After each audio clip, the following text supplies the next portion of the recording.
Hi Jagannath, can you hear me? Hi, how are you? I'm good. Good. Let me see if I can share my presentation. Good to see you after a long time. Yeah, good to see you too, Jagannath.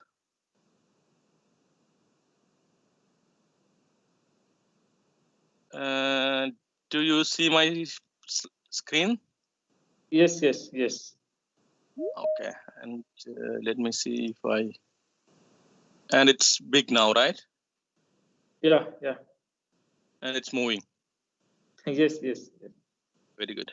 So, how are you? Are you in Calcutta? Yes, in Calcutta. So you go to office or you work from home? In office only. Oh, okay. So you're going to office. We are in office. Yeah, I haven't been to my office for 6 months now. Oh, that's great. Yeah, it's boring actually, right? Because you stay home always. Yeah. Was there something coming in? So your colleagues are joining? No, I don't think so because it's too early in New York. Oh, you are in New York? No, I'm in Groningen, but for my colleagues from New York. But I think there is also something else going on in Brussels. Oh.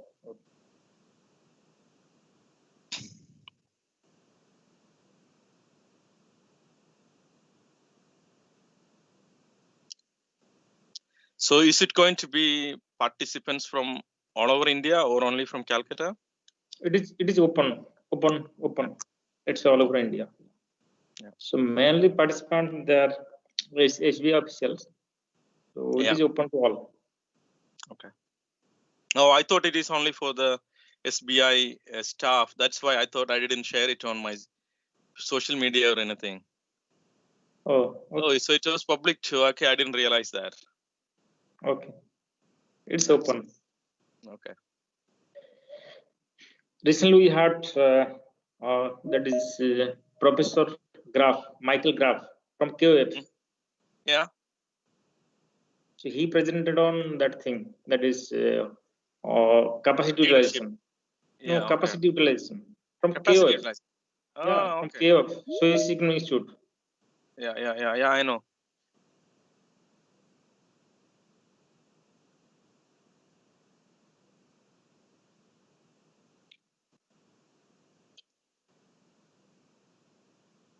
Okay, today we had another guest, Dr. Somikant Ghosh, but he's not well, unwell. He's so you unwell canceled today. it. Yeah. So he's not well, so he will not join. Oh, okay. So that was who was that? Dr. Soumyakanti Ghosh. Oh, Soumi Gandhi Ghosh. Yeah, Soumi Gandhi Ghosh, the Group Chief Economic Advisor. Right. Okay. And we have Mr. Sri Saroj Kumar Patnaik. So we have. Our director. Yeah.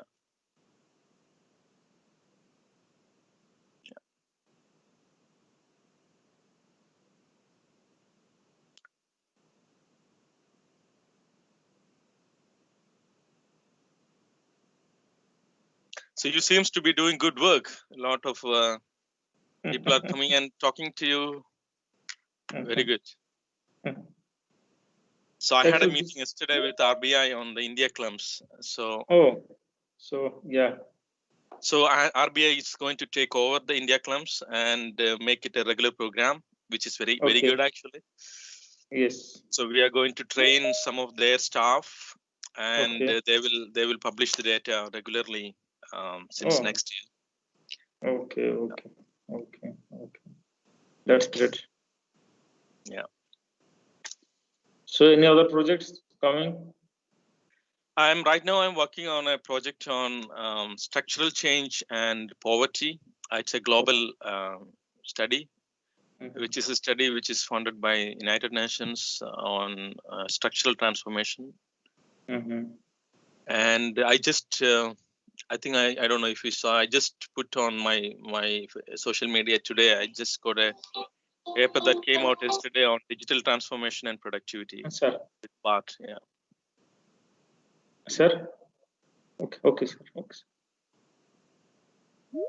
Just tell me when we are ready, Jagannath. Okay.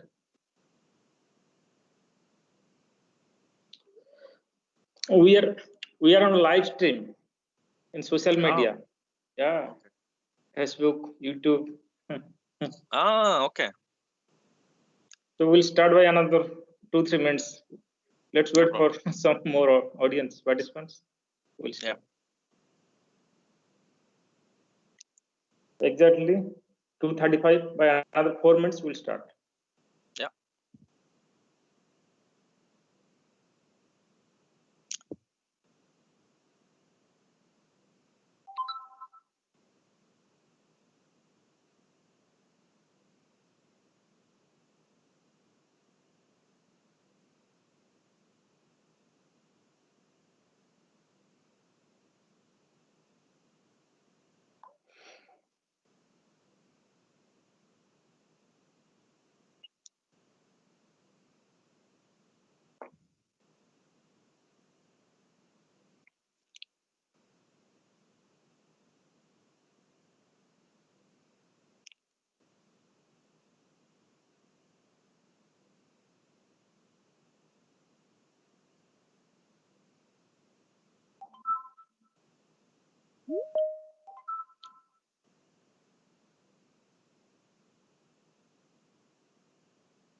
I think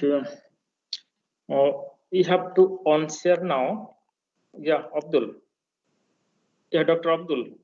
Yes, I can hear you. You have to on-share now. So once we start the presentation, then we can share. Okay. What did you say, Jagannath? Yeah, can you on-share the presentation now? Yeah. So once we start the presentation, then we will share the presentation. Okay, in the screen. Yeah. Okay. So you can see my screen, right? Yes. Okay. So shall I start? No, just wait. Yeah. Okay. Yeah, and director sir, can you have on the screen? Yes. Yeah. Manoj will start.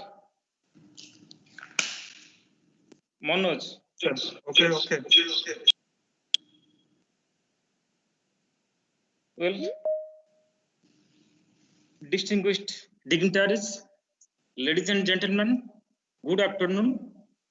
I am Dr. Jagannath Maulik, the coordinator of the lecture series and also moderator of today's lecture on state of global economy and India in the post-pandemic.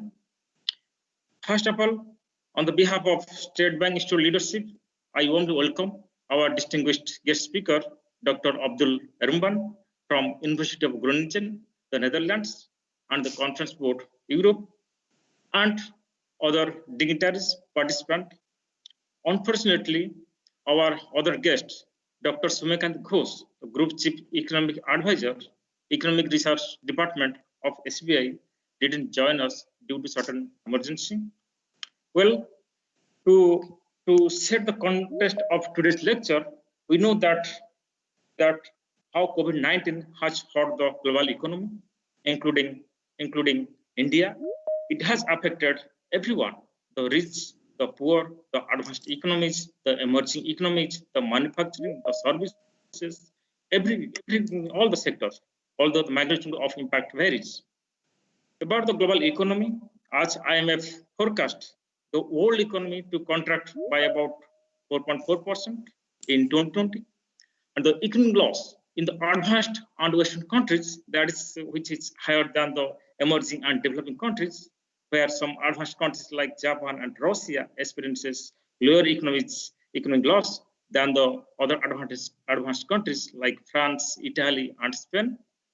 Again, within the emerging and developing countries, the developing Asia experiences lower economic loss, where the largest emerging countries, China, is expected to achieve a positive growth, which is about 1.9%, and Bangladesh also it grows at about 3.8%, while India faces a strong negative growth about minus 10.3%.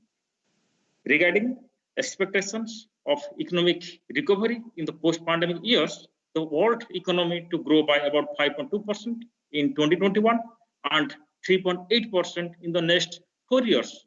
That is from 2022 to up to 2025. And the advanced economies that are expected to grow by about 3.9%, and in the next 4 years, they'll be growing at about 2.2%. Where the emerging and developing Asia is expected to grow by about a significant growth, that is about 8% in 2021, and the next 4 years, the growth will be slowing down to 6%.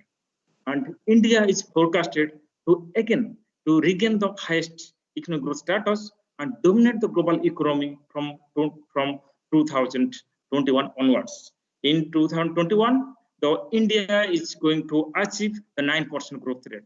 And the next 4 years, that will continue, and it will be about 7.6%. Whereas the growth in Bangladesh, that will be still about lower, it will be about 4.4%. And the next 4 years, it will get some recovery. And it will be growing at about 7.5%. And China will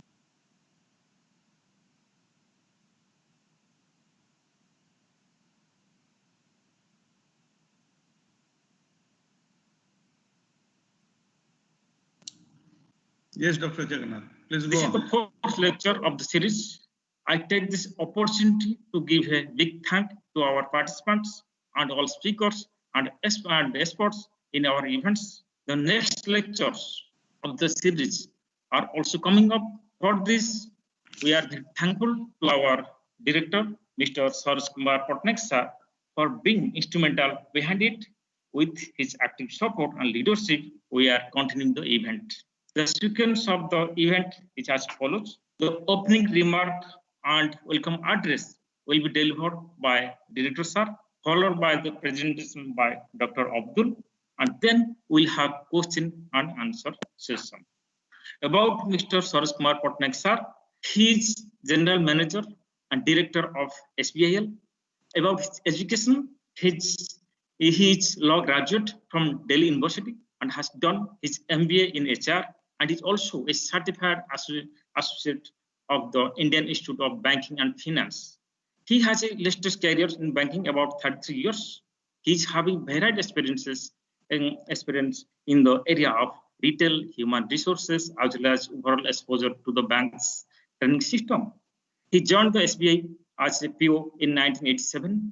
He has served as Chief Manager HR, Chief Manager Learning and Development, Regional Manager, Circular Development Officer of Ahmedabad Circle, and Deputy General Manager, Business and Operation, Vadodara and Ahmedabad Circle. So I request you, sir, to deliver the opening remarks and also welcome address. Also over to you, sir. Thank you, Dr. Jagannath. And it's really something, again, you have taken the institute to the next level. This international lecture series, which we have coined and we have implemented on the way, and you are instrumental on this. And in this series, we have already gone with Japan, Switzerland, Russia. Now we have come to Netherlands. So here I profoundly thank you for this. But at the outset, I welcome the distinguished uh, panelist who has been with us. This is going to have definitely a rich and very valuable experience or engagement right now. So I welcome Dr. Abdul Aziz Erumbar. This is something I really look forward to, because being this premier institute, before we go for the lecture series, I'd like to share something about this institute. This is a premier institute. It has been founded in 2017. And since you belong to this country, you know, State Bank is a huge conglomerate so far as the banking industry concerned. It is in Fortune 500 company. But somehow it has thought in a different manner for this institute. They have thought of leadership, they have thought for management, they have thought of research. Because of that, Mr. Jagannath Malik is with us. Here, our main motto is to groom future leaders in BFS sector. At the same time, to bring academic excellence and reputation to bank as well as our institute. In this forum, the way you are narrating, I happened to hear this pandemic and displacement. We have tried to take an advantage of this. So in virtual mode, we have tried to connect an N number of issues and wide spectrum of the society, whether it's IM directors, whether it's professor, ambassadors, whether secretary of FICCI, whether it's director general police. So this we have done in so many, and this is related to present relevant issue. Similarly, in academics also, persons like you have also come on board. And relevant issues like the pandemic, its impact on economy, and so many in the HR area, the emotional issues, the HR angles, all these areas we have put it. And furthermore, we have put it this in our live stream, whether it's a YouTube or Facebook. Right now, it is also in YouTube and Facebook. The hit rate has gone up to 50,000. This kind of what should I take so far as our institute presentation is there. So with this background, you have been with us. Obviously, this is going to take furthermore to reinforce our ideas, reinforce our commitment to take it forward. And I'll place on my request to you, whenever you'll be in India or come to Kolkata, this is my request to you, please visit our institute. So this is something which you think that it would going to empower you, and your interaction is going to definitely make a lot of difference, not only to us and to the participants, those who have been there. Now coming back to the topic has got the most relevance as on date for a layman, for an industrialist, for a laborer, for a rickshaw puller, to a politician, to a prime minister, to a president. It has created the major impacts so far the US election is concerned. But how it has come, in true sense, it is an unprecedented situation which has come. No one has been prepared for this. It has come in such a big way. So it has created a situation and created such an abnormal crisis. So everyone is affected, almost all countries in the world, and India is no exception. Those hit the most are the vulnerable section of the society, the daily wages, older people, and part-time workers. Apart from that, and big people and the people of affluence have been also affected by having the comorbidities. So those who are also not being spared. Gradually, when the times are being taken, now the medical people are being consolidated. Now the vaccine is in the offing. They know how to take care of this. Now things are different. Now, whether it's a WHO or India, it is ICMR. Now they are taking a different kind of steps, which is taking a positive step. So far as India is concerned, now the mortality rate is 1.42, whereas in the international level, in the whole world level, it is 2.62. And similarly, the recovery rate has gone up to 92%. There could be inherent immunity system with our people. But having said this, now people have taken certain things in such a proper perspective. So far the medical fraternity is concerned, or so far the society. After the lockdown, when the process of unlocking started, we have taken it in the best possible manner. But as Dr. Jagannath was saying, we have been hit badly. So far as our GDP is concerned, so far as the industry and service sector is concerned, the only silver lining is agriculture, where the growth rate is nearly 4% because rural areas that has not been affected. Since you are there, again, I am quite ambitious to ask you, even if the election is on the forefront, whether it's a Bihar election, whether there is other election is going to come, there are a huge number of people in the place physically there, but in the second wave where people are expecting in the winter that it is going to grow, but especially in Bihar and other, except Delhi and few places, that kind of increase has not taken place. So something is there which for common man it is difficult to understand. And the offering of vaccination, if it is going to come December, how it is going to take a shape, that also. So world is searching for ways to circumvent the crisis, whether it's a health, whether it's a economy, whether it's a locking down, whether it's a long-term issues.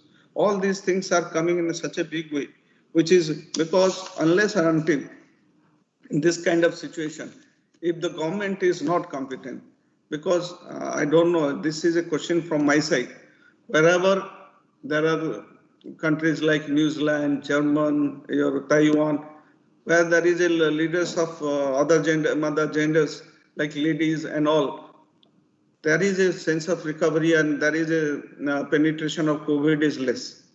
Whether there is something reasons behind it or those countries, because other developed nations have also been affected, whether Spain, whether it's USA, other countries are affected. But here the few countries having the leaders of similarly being a developing country, India has also shown a lot of resilience to take care of this after the locking down has also been gone away and unlocking processes there. Now everything has been opened up.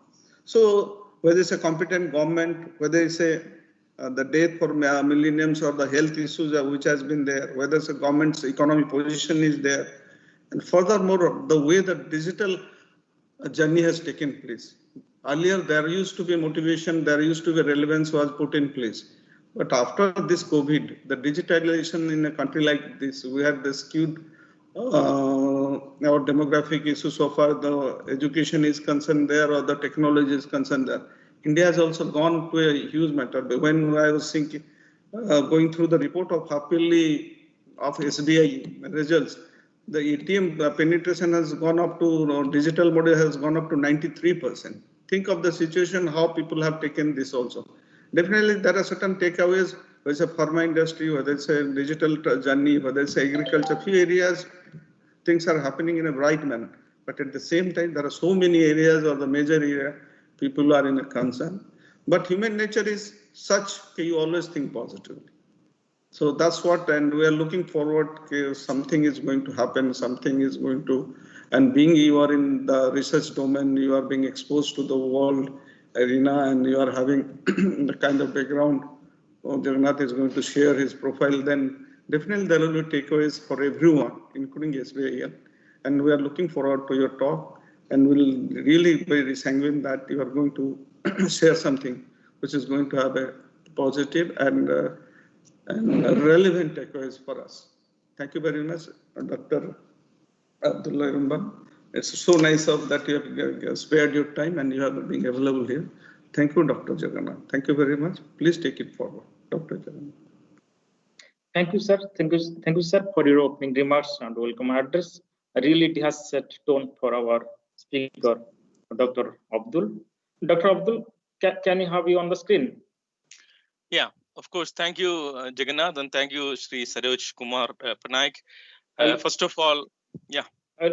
Please, I will introduce you formally. Please, so, with this, it is my great pleasure to invite Dr. Abdul Rumban to deliver our fourth lecture. And about Dr. Abdul, he is working as faculty at University of Groningen, the Netherlands, and a senior research fellow at the Conference Board Europe. About which education, he has received PhD in economics from University of Groningen. Its research area includes globalization, global value chain, international trade, productivity, technological change, structural transformation, and economic growth in the developing countries, mainly focusing on India. He has published in a number of reputed international journals, including Journal of Economic Perspective, Review of Income and Wealth, Industrial and Corporate Change, Journal of Comparative Economics, Journal of World Business, and Journal of Economic Surveys that published last year, where we both worked. So we were joint author, co-author in that paper that was in Productivity Econ. So he has also contributed to many prestigious international conferences and influential edited volumes and has written several blogs, including the reputed Wharton Knowledge Series and the Brookings Future Development Series. In the past, Dr. Abdul has worked as consultancy to the OECD and on projects funded by the European Commission.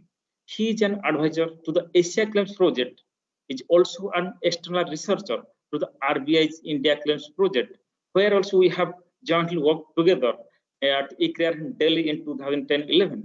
So these projects are part of global consortium called the World Claims, which is initiated by Professor Jorgensen of the Howard University.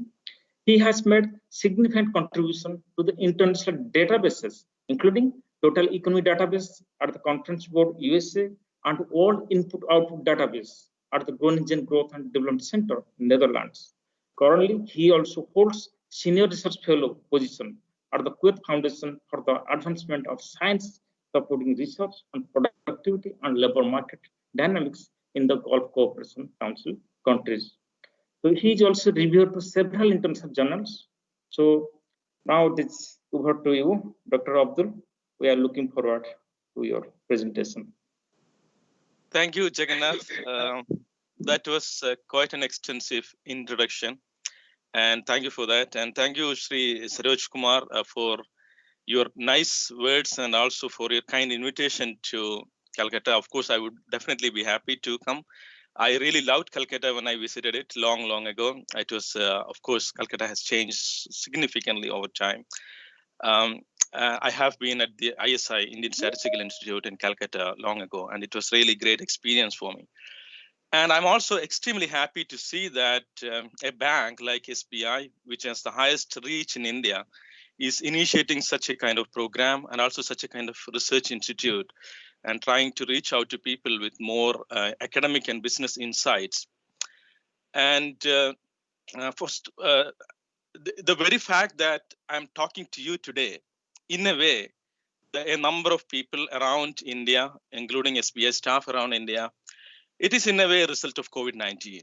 So that is something, of course, there is a lot of more negative things, but this is a positive thing in a way, because that is also going to be the end of my talk today, because earlier Jagannath was referring to my Brookings Institution blog, where I really talk about something which is going to happen to the world after COVID, which is also something which Sri Saroj Kumar earlier mentioned, which is the digital transformation and the impact of that digital transformation or the implication of that for globalization and also for countries like India. So I hope I will have time to reach there, but that is something which I really wanted to talk about at the end of my talk. As Jagannath already said, my name is Abdul Erumban, and I work as an assistant professor in economics at the University of Groningen in the Netherlands. I live here for 17 years now.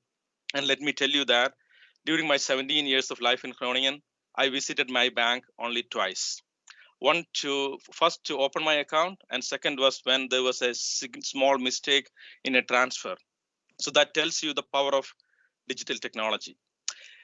Now, and I also have been with the conference board for last 6 years, which is a business think tank, where I worked a lot with private business companies in Europe, United States, and Asia, the C-suite leaders, giving them counseling.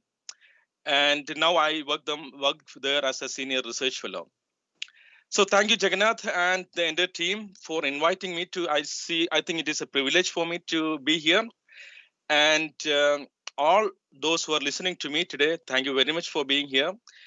Jagannath, as he said, he was a former colleague while we were working on the India Clumps project. And also we worked recently on a paper on historic growth performance of India under Jawaharlal Nehru versus the market regime. And we had really interesting results. Now coming to today's talk, as all of you know, COVID-19 has evoked substantial challenges to the global economy for policymakers, for businesses, and even for individuals as me and you, everyone actually. I haven't been to my office for the last 6 months, for example. Despite several accommodative policy, monetary policies, and fiscal measures widely being adopted by governments, the challenges remain mostly unaddressed. The challenges include protecting people's life and health, but at the same time avoiding the damage to the economy or minimizing the damage to economy, which is a very difficult combination of policy challenge. So in today's presentation, I will focus mainly on the growth dynamics of the global economy, both in the short term and in the long term, by looking at some of the high frequency indicators for selected economies and regions. And at the end of it, I will also talk a little bit about what we are expecting to happen in the post-COVID scenario in terms of globalization. So what I'm going to do today is, let me see. Can you see the change in the slide, Jagannath? So first I'm going to ask you, I'm going to do a survey. Actually, maybe this is something which you haven't seen before like this, because I want to hear your thoughts about the global economy. I hope it works in terms of technology. And the second is that I'm going to talk a little bit about the short-term recovery in the global economy and emerging market, including India. And then finally, the long-term future of the global economy. And especially I will talk about service globalization. Now, I would like to have a help from you. My question to you is that according to you, what will change the post-COVID global economy the most? So to answer this question, please take a minute to go to this website, slido.com, SLIDO.com, and use the code 39589 and then enter your response there. I will wait for a minute for this.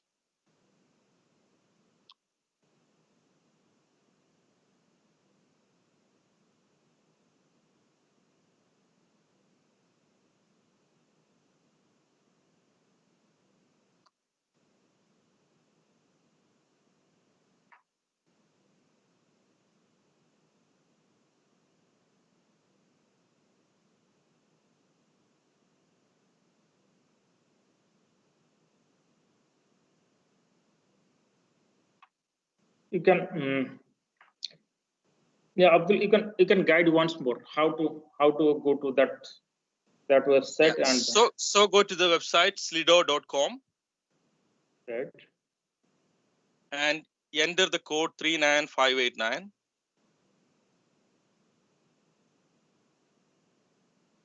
And then you can see the questionnaire.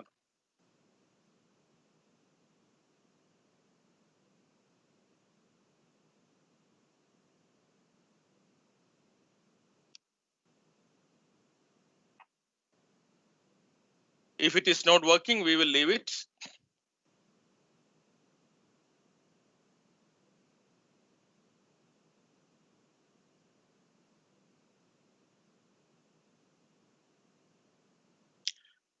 Doesn't look like it is working, so I think I'm going to leave it because, yeah, I think it's coming. Some people are answering. I can see that.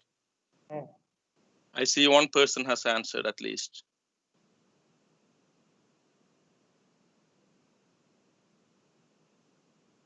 Actually, they're commenting that, let's say, Yeah, I see more people are coming in. Yeah. not showing any question. There are some comments. Actually, you can choose. You have different options, and you can choose one of the options and then click on send. I see that more and more people are responding now. Yeah, now it's coming. Yes.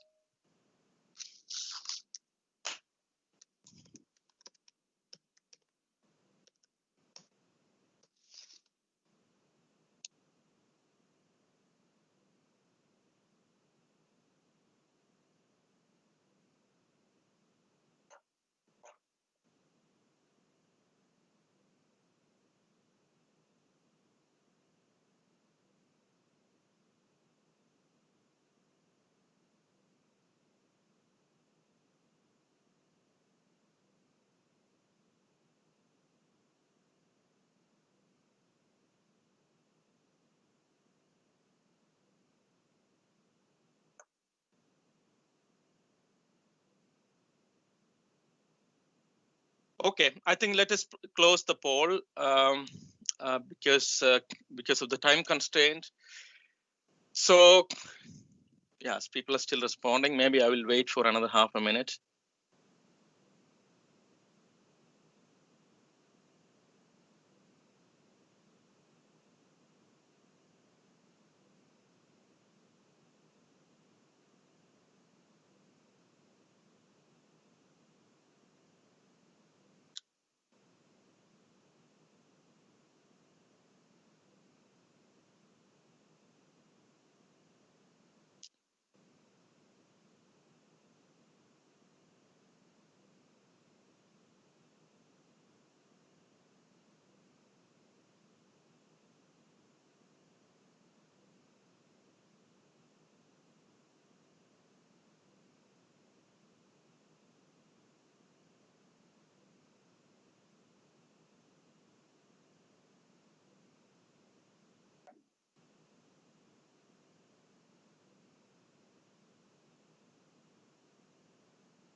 Okay, I think we will close it now. Of course, people may respond. That's okay. We have 26 response, and very interestingly, half of you think that digital transformation is the one that will really change the global economy. And the second interesting thing is that there is another 12% of you think that India will rise as a global economic and political power, and China will fall as a global manufacturer and increased trade and services. So these three things are equally distributed. Actually, that's very interesting. And let us see. So I think my take on this is, and that is what I am also going to tell you about, is the combination of digital transformation and increased trade and services. That is the main thing that will change in the post-globalization, post-COVID era. And I will explain that why that is the case. And even though we all would like to see India rising as a global economic and political power, I think the challenges for India is substantially large. And again, I will discuss that later. Thank you very much for joining this survey. And let me go to the next slide. So first, I'm going to talk about the global economy to provide you a summary, because it is likely that as being an academic background, I may end up talking, I will try to avoid economics jargons, but still I may end up using some of those. So I just wanted to give you a kind of very brief overview of what I'm going to talk about. First of all, social distancing and lockdowns have affected economic growth everywhere in the world, both in emerging and advanced economies. So it's not the virus itself, of course, but the policy measures which led to, as in essential lockdowns and social distancing that really influenced economic growth across the globe. And more importantly, the mobility of people, be it for work, for shopping, for tourism, for whatever it is, still remains 15 to 30% lower than the pre-pandemic levels globally. People are still not moving around, and that is going to have an impact on the economic growth in the coming months and quarters. But what also is important to note is that COVID has accelerated the pace of decline in global trade growth. Global trade growth has been slowing since 2017, but in the post-pandemic months, trade has contracted across the board since March 2020. Consumers, who have been the backbone of growth in most advanced economies and also countries like India, tend to have lowered consumption radically, and investors have been reluctant to invest. We can understand, because if economic activity is not moving and if consumption is not moving, investors are also like wait and see kind of approach. The industrial sector, industrial production does not show any promising outlook for the remaining of the year. Unemployment rates have been soared in many countries, especially in the United States, India, Spain, Philippines, Brazil. However, European countries have seen only moderate increase in unemployment so far, but they are also expecting two-digit unemployment rate once their support system is going to expire in the next few months. Overall, the leading economic indicators, it is an economic jargon, I will explain what it is when I come to that, says that this is kind of forward-looking indicators that tells you that the recovery in the global economy is going to be very, very fragile in the second half of 2020.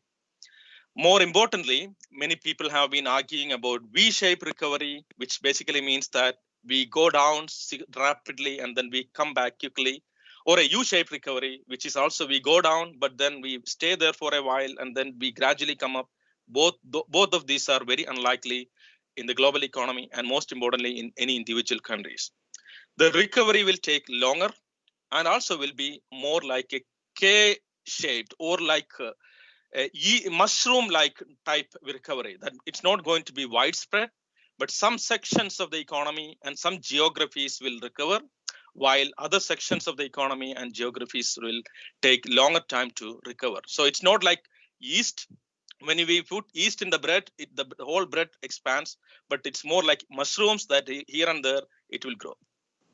So the global economy to see a substantial contraction this year and a moderate and a K-shaped recovery from its very low base this year to in the next year. So the short-term recovery in the global economy. So first, this chart shows the relationship between average change in the mobility of people for work and shopping and the GDP growth for selected economies. So you can see the yellow bars here are the GDP growth in the first half of 2020 over the second half of 2019. And the mobility, so the mobility here is an average mobility percentage change from the baseline. Baseline is measured for February 2020. This is all based on Google's mobility indices, or the Google tracks how people move around, because you have all the mobile phones and Google, so which can really track you how you are moving around. So this is basically a kind of indication of how people are moving around for work, and it is an average of work-related travel as well as shopping, for essential shopping, and also for your cosmetics and retail shopping and so on. So we have advanced economies on the left-hand side, and on the right-hand side, we have the emerging and developing economies. And you can see that countries like Spain, France, UK, and Italy are the ones that had the substantial decline in people's mobility, because these are countries which had severe lockdowns and social distancing. They also are the countries that had the highest drop in GDP growth. Among the emerging markets, India and the Philippines are the forefront, whereas countries like Vietnam showed more resilience. So clearly, you can really see that it is the lockdowns and the strict measures which were essential, of course, to save the lives of the people, but that has also caused a slowdown in the economy as people lowered their work and their consumption. So for both production side and the demand side was significantly impacted by the lockdown measures, which has really impacted the economic growth globally. Now, let us look at what is the current situation in terms of people's mobility. So I don't have the global picture here because this is a very large database, so it was very hard to aggregate. So in this chart, I have selected 4 countries to be representative of 4 major advanced economies, 3 major advanced economies: France, United States, Germany, and I have India at the bottom. So here I am plotting the mobility of people for retail, recreation, grocery, and pharmacy, and for work separately. So the numbers here are again the change from the baseline, which is taken for February 2020.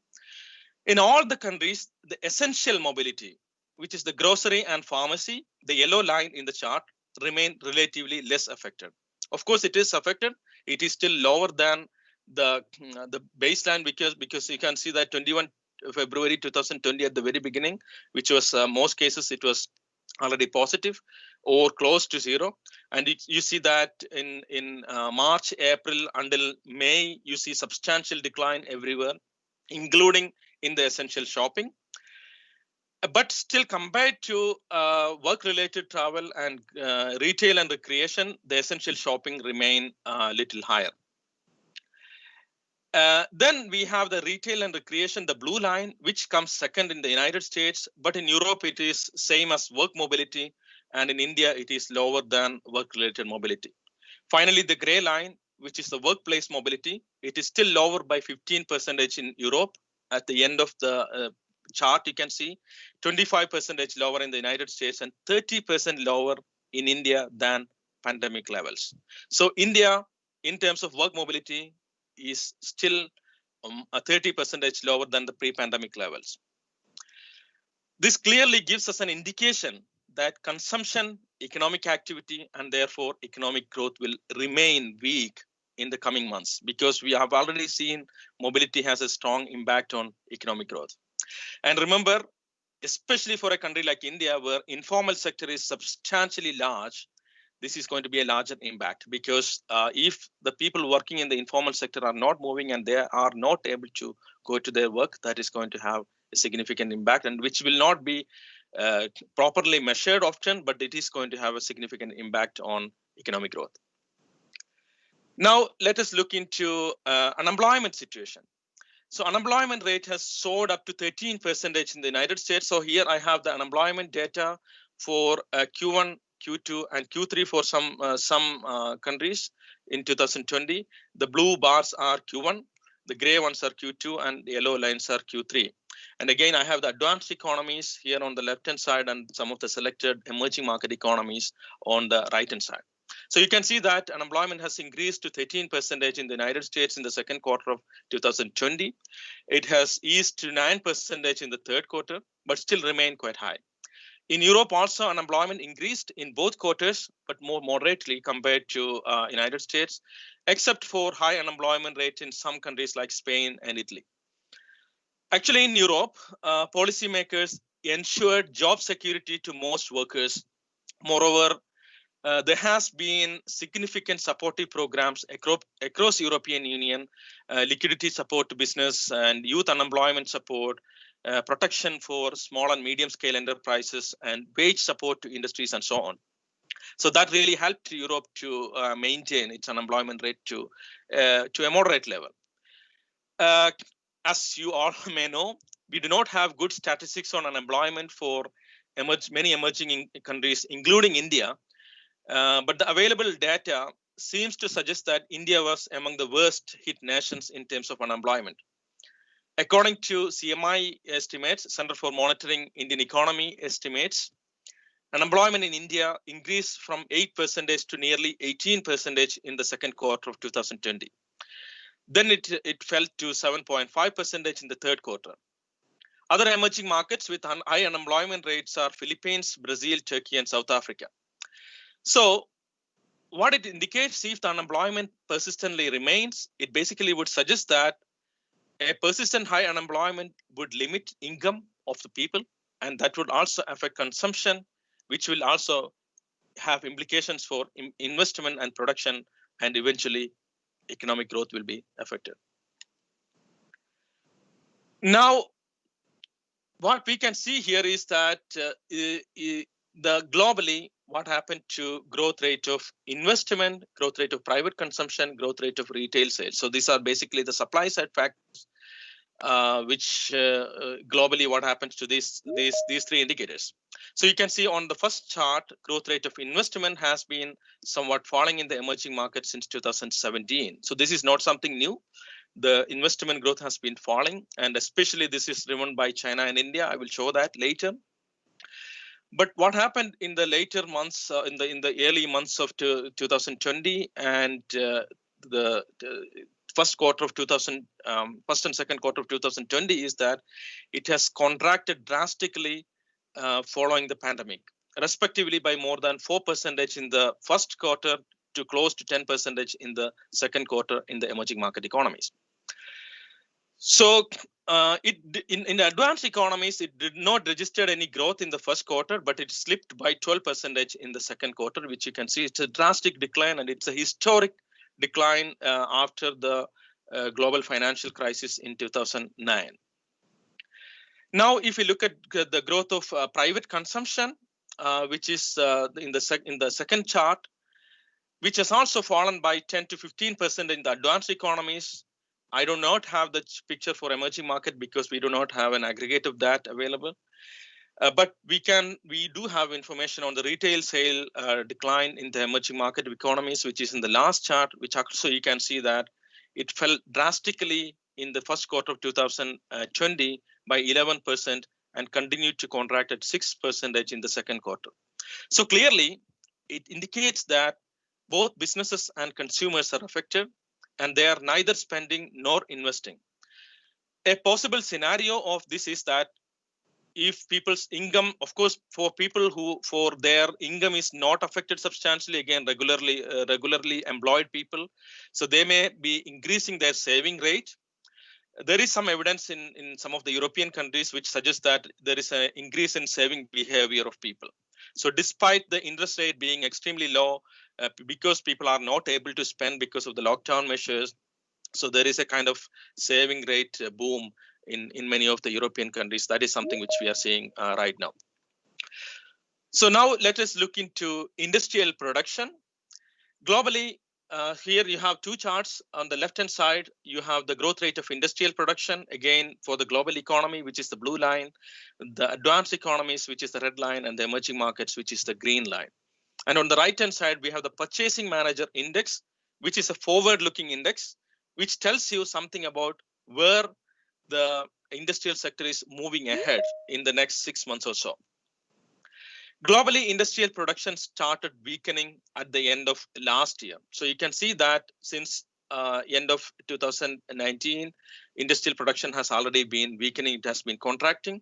Even since 2017, industrial production, growth rate of industrial production has been weakening, but it was still positive. But since the end of last year, it really started contracting. So now on the right-hand side, this is true in both emerging markets as well as advanced economies, even though the rate of contraction is less in the emerging markets compared to advanced economies. And on the right-hand side, we on the Purchasing Managers Index, in this index, a value above 50 suggests that we are in a kind of expansion territory. So that basically means that the industrial production will improve compared to what it was before. So what it says is that the trend to expansion in the next 6 months or so. So there is, because we see that in all the cases, the industrial production, the Purchasing Power Managers Index is improving to above 50. But that does not say that industrial sector is going to see a positive growth, but it is indicating that industrial production, the contraction of industrial production will ease in the next couple of months, maybe in the next 6 months or so. So that is what it indicates. Now, what about external sectors? So far I have been telling you about the domestic sector, the production of industrial activities, consumption and investment. Now look at the external sector. Global trade growth, which is the blue line in this chart, the export on the right-hand side and import on the left-hand side. And for the mature economies, the black line, and the emerging market economies, the gray line. So global trade growth has been falling since 2017, but it really started contracting since the middle of 2019. So it's not something new that the global trade growth has been falling, but it has been happening for a while. I will tell you that why it is happening later. And since the end of 2019, it really started falling very steeply. And during the month of April, when the COVID virus peaked across the globe, the trade deceleration also peaked. And the rate of decline has eased a bit in August, but the export and imports in both emerging market economies as well as in advanced economies are still in the negative terrain. And we do not expect the global trade growth to recover to positive terrain in the coming months because of significant restrictions on mobility, first of all, and also the increasing sentiments in many Western economies against reliance on countries like China and also other countries for their essential products, to import of products and so on. And also there is a growing anti-globalization sentiments going on around the world. So all these factors are going to have a significant impact on global trade growth, and COVID will only accelerate those sentiments, which will also have a negative impact on global trade growth. So I don't think that we can expect any positive uptick in the short-term trade growth in any case. Now, taking all these trends together and the expectations about a few other indicators which I'm not discussing here, the conference board comes up with a leading economic indicator. A leading economic indicator is a kind of indicator that looks into future. What is going to happen in the next 6 months in the economy? So based on all other indicators like the purchasing managers index and industrial production, unemployment, some of these indicators which can tell you something about the future, what can we predict? And they construct a kind of index which is called the leading economic indicator. So it basically indicates the direction which the economy is leading to in the next 6 months. So here again, you have the growth rate of the 6 months growth rate, percentage change, annualized growth rate of leading economic indicators. The black one is United States. The green line is Euro area. Blue is emerging markets. Red line is mature economies, and the gray line with a little bubble on it is the global economy. So what we see here, we see two things. The first is that the United States, Euro area, and the mature economies in general are in negative terrain. So basically that suggests that these economies are not going to come to see a positive growth in the next 6 months. So they are going to be still in the negative terrain. However, the rate of contraction is easing except for Euro area. So Euro area is still going to be suffering more compared to United States, but the rate of contraction in United States may improve. And the second point is that emerging markets show some resilience lately. And we will see soon that it is not a widespread phenomenon again, because emerging market is driven largely by China, and China plays a significant role in that easing of emerging markets trend or for the next 6 months or so. So it clearly suggests that the global economy or the global recovery is likely to be slow and weak. With this, we can look at some of the projections for the global economy, which the conference board has come up with. Earlier, Jagannath was mentioning of the projections which the IMF has come up with. The one point with IMF is that IMF relies largely on official statistics and official projections to come up with that projection. So they have to maintain consistency with what official data says. But we at the conference board go beyond that, and we analyze all the indicators to come up with our projections. So we are independent, objective analysis of our projections. So our projections are slightly different from IMF projections. So let us look into what our projections are. So these are several. So first of all, remember about the background from where we are coming. So we are coming from a background of weak employment situation, weak investment, productivity, industrial production, trade, consumption, and global economy. So with all this background, our projection is that the global economy is likely to end up with a negative 4.7% growth this year. So on the left-hand side, you have the 2020 growth rate, and on the right-hand side, you have the 2021 projection, which we are coming up with. So most likely, this is again an optimistic scenario because the contraction can be anywhere between 4 to 6%. But this is the optimistic baseline scenario we come up with. Because many economies in the West are now reconsidering, or even already into a second lockdown, including Netherlands. Actually, Netherlands is imposing more restrictions now.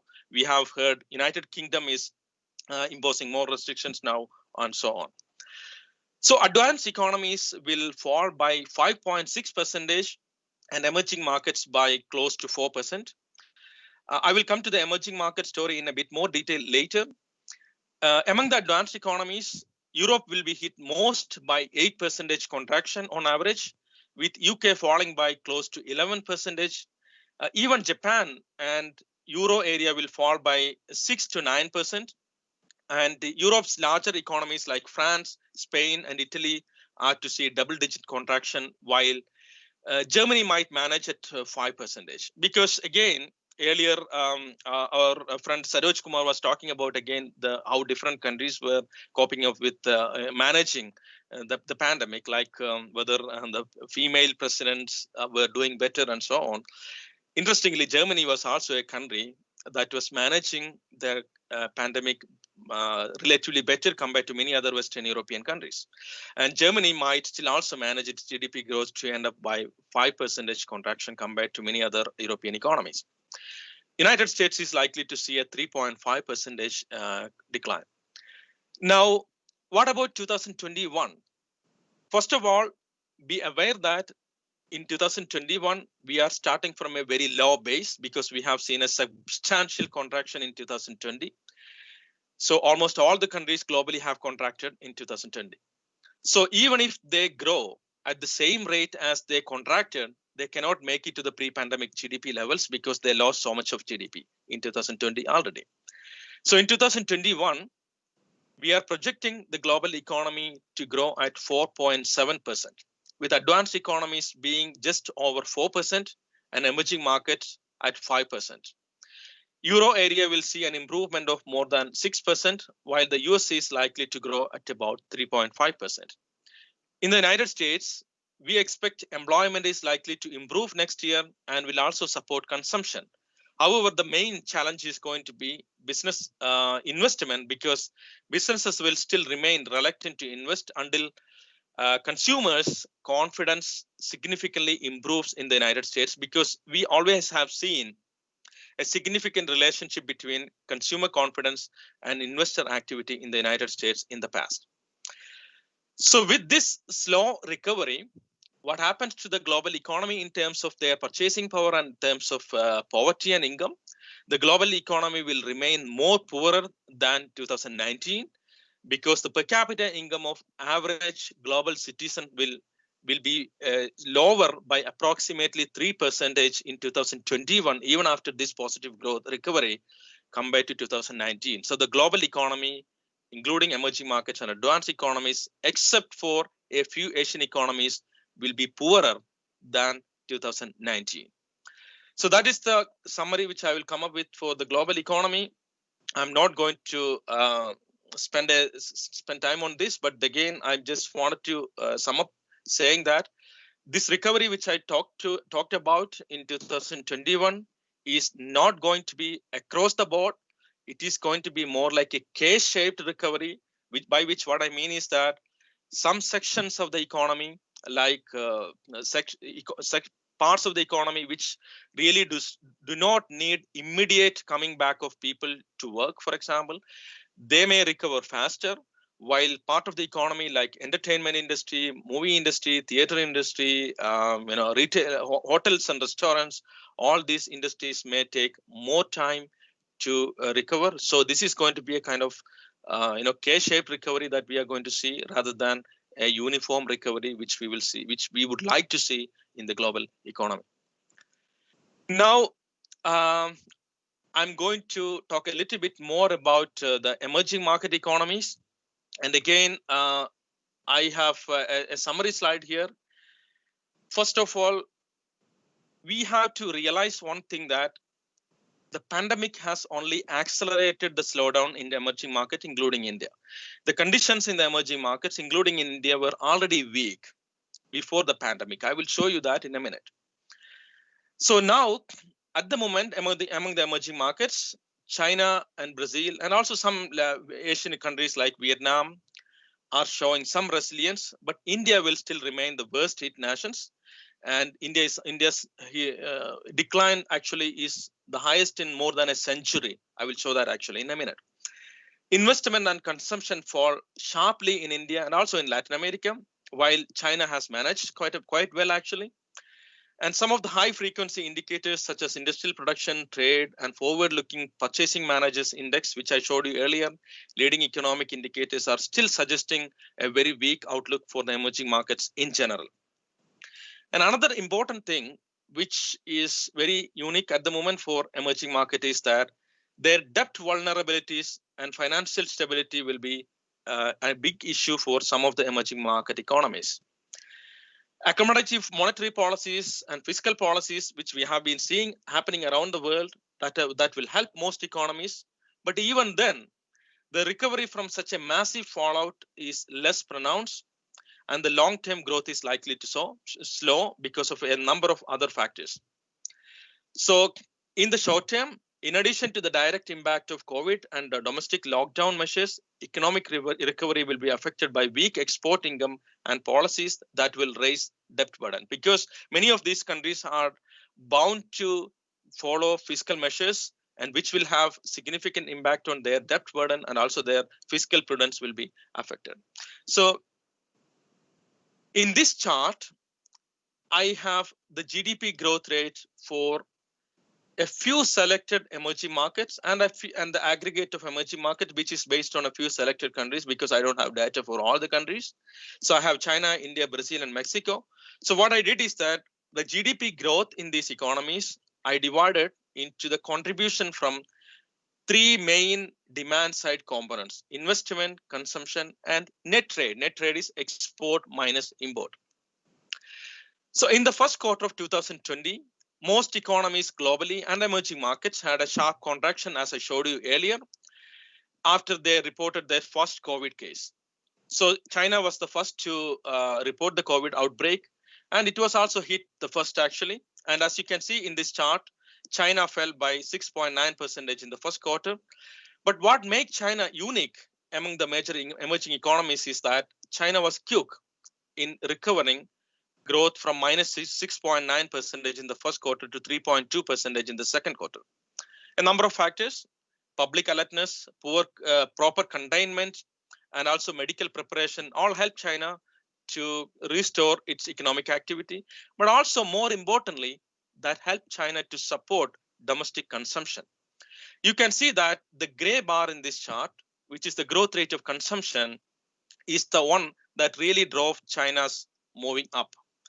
While investment, the yellow bar, still remain weak, and the trade has improved only a little bit. Of course, China's trade growth has improved marginally, primarily because there has been a lot of demand for China's PPE and things like that. So that really helped China to improve its trade marginally. But primarily, China's growth was driven by improvement in domestic consumption. Now look at globally, as I said earlier, India hit worst in the second quarter. The first case of COVID in India was reported in February, as you know. I think it was in Kerala. And India had a historic deceleration following that in the second quarter of 2020 by 24% after slowdown. So just remember that this is 24% because these are measured in log term. In percentage term, it was, I think, 26% if I remember correctly.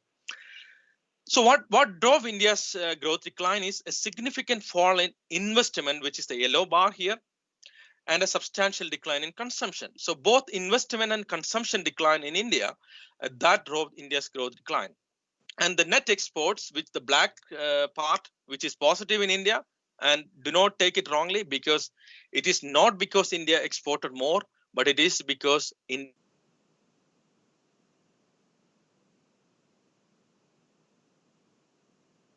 export for India. And I think this also gives you an indication that because a large part of India's import is from oil and gold, and maybe the gold part of import may have declined substantially, but also because of the fall in domestic consumption, import also significantly declined in India. That really improved in the net trade. And in Latin America, Mexico had a sharp fall in Brazil than Brazil. Contraction in consumption dominated in both countries, actually. So fall in consumption was the main driver of growth in both countries. So overall, what we can conclude is that the main driver of growth across emerging market was consumption, domestic consumption. But in India, it was also equally the domestic investment that drove economic growth in India. Now, looking at a larger set of emerging market economies and the available data for third quarter, again, China stays unique here. So I have a large number of emerging market, the second quarter growth rate, which is the yellow bar here, and the third quarter growth rate for available countries, which is marked by the red dots here. So almost all countries in the emerging market group had growth contraction except for China, and moderate growth in Vietnam. In the third quarter, again, China shows continued resilience, but two other Asian economies, Vietnam and Taiwan, which were early to contain the virus, also show some recovery. On the other hand, Korea, Czech Republic, Indonesia, and Mexico, 4 countries for which data is available now, show a continued decline. Technically speaking, with 2 subsequent quarters of contraction, these countries are actually already in recession.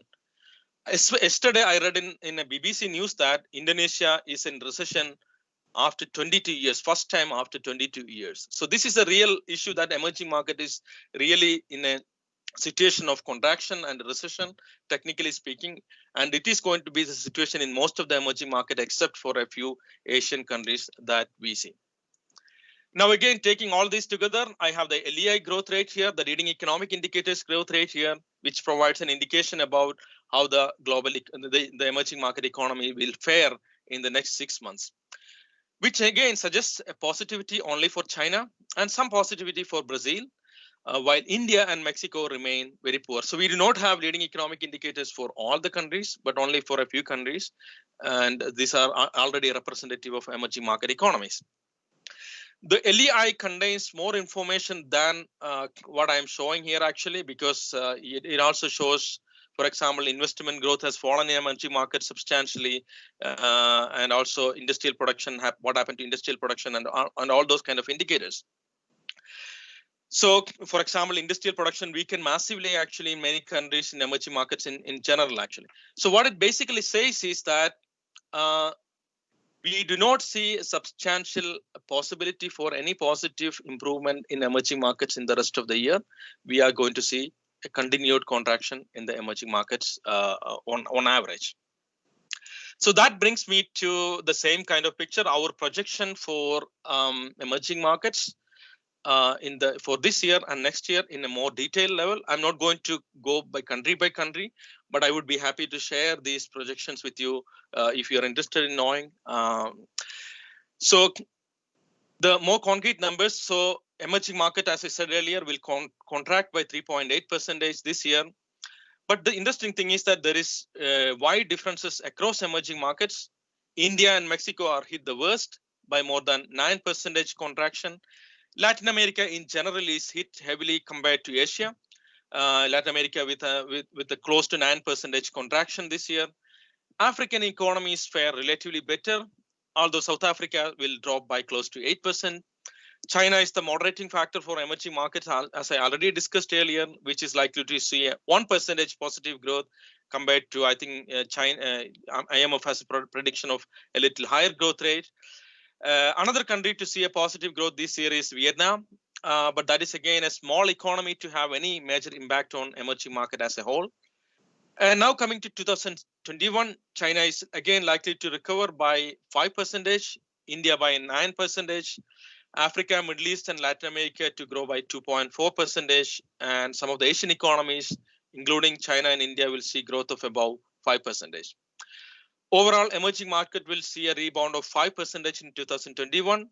Again, this will make the region poorer than 2019, as I said earlier, except for some of the Asian economies. Now, I'm moving to India a little bit more to India because what is going to happen in India? As I said earlier, India was already on a slowing pace. Because we have, I don't want to inform you this, but I'm just going to remind you this because we have a lot of bunch of stressed banks in India. You know it better. We have the situation of fiscal deficit. We have a situation of mounting debt. And more importantly, above this all, the real problem is that we have an inadequate and falling investment rate. So that was already slowing India's growth rate for some time. So consumption, investment, trade, all are stressed for India, and investment rate has been falling for such a long time in India. COVID affected all sectors except agriculture, as our friend Saroj Kumar was earlier mentioning. And more importantly, service sector was hit the most, which is also employing a large number of people in India, which will have trickle-down effect on demand side, effects on other sectors. Workplace mobility still remain quite low in India, and I will show you what is happening across different states in India. And consumer and producer sentiments are remaining historically low, which is also going to have an impact on future growth in India. And India is also the most indebted nation among emerging markets and also has lowest per capita COVID stimulus among the G20 countries, which would also imply that the impact of stimulus on economic growth is likely to be lower in India. So in terms of transforming income to welfare, India is also very poor compared to other big countries. But on the silver line for India, although many of you have expressed in the survey earlier I conducted that India will become a manufacturing hub for the in the post-globalized, post-COVID economy. I really do not buy that. I think India's silver line remains in the future of service globalization, and COVID might be a kind of opportunity for India from that perspective if India acts in time and adequately. I will come to that in a minute. I hope I still have time for that. So India has opportunities, but India need to act accordingly and adequately. I will come to that in a minute. So first, let me give you a few points. First of all, look at this picture. This picture is actually, I took this picture from Indian Express on April 4, 2020. This picture is a picture of Mumbai, a street that does not sleep usually, and it's full of people around. It's empty. So that really tells you, that really clearly tell you something about how the lockdown has put India on break in terms of Indian economy on break. So the lockdown has really affected Indian economy on standstill, and it has brought Indian economy on standstill that really have affected Indian economy. And before that, the non-performing loans in India, Indian banks were 8.5% at the beginning of the pandemic.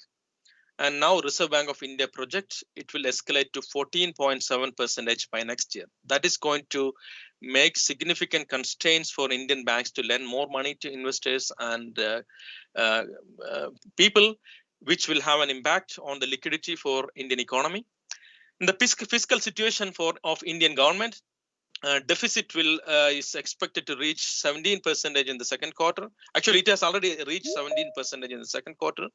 This makes India's government to hard to recapitalize public sector banks and support them.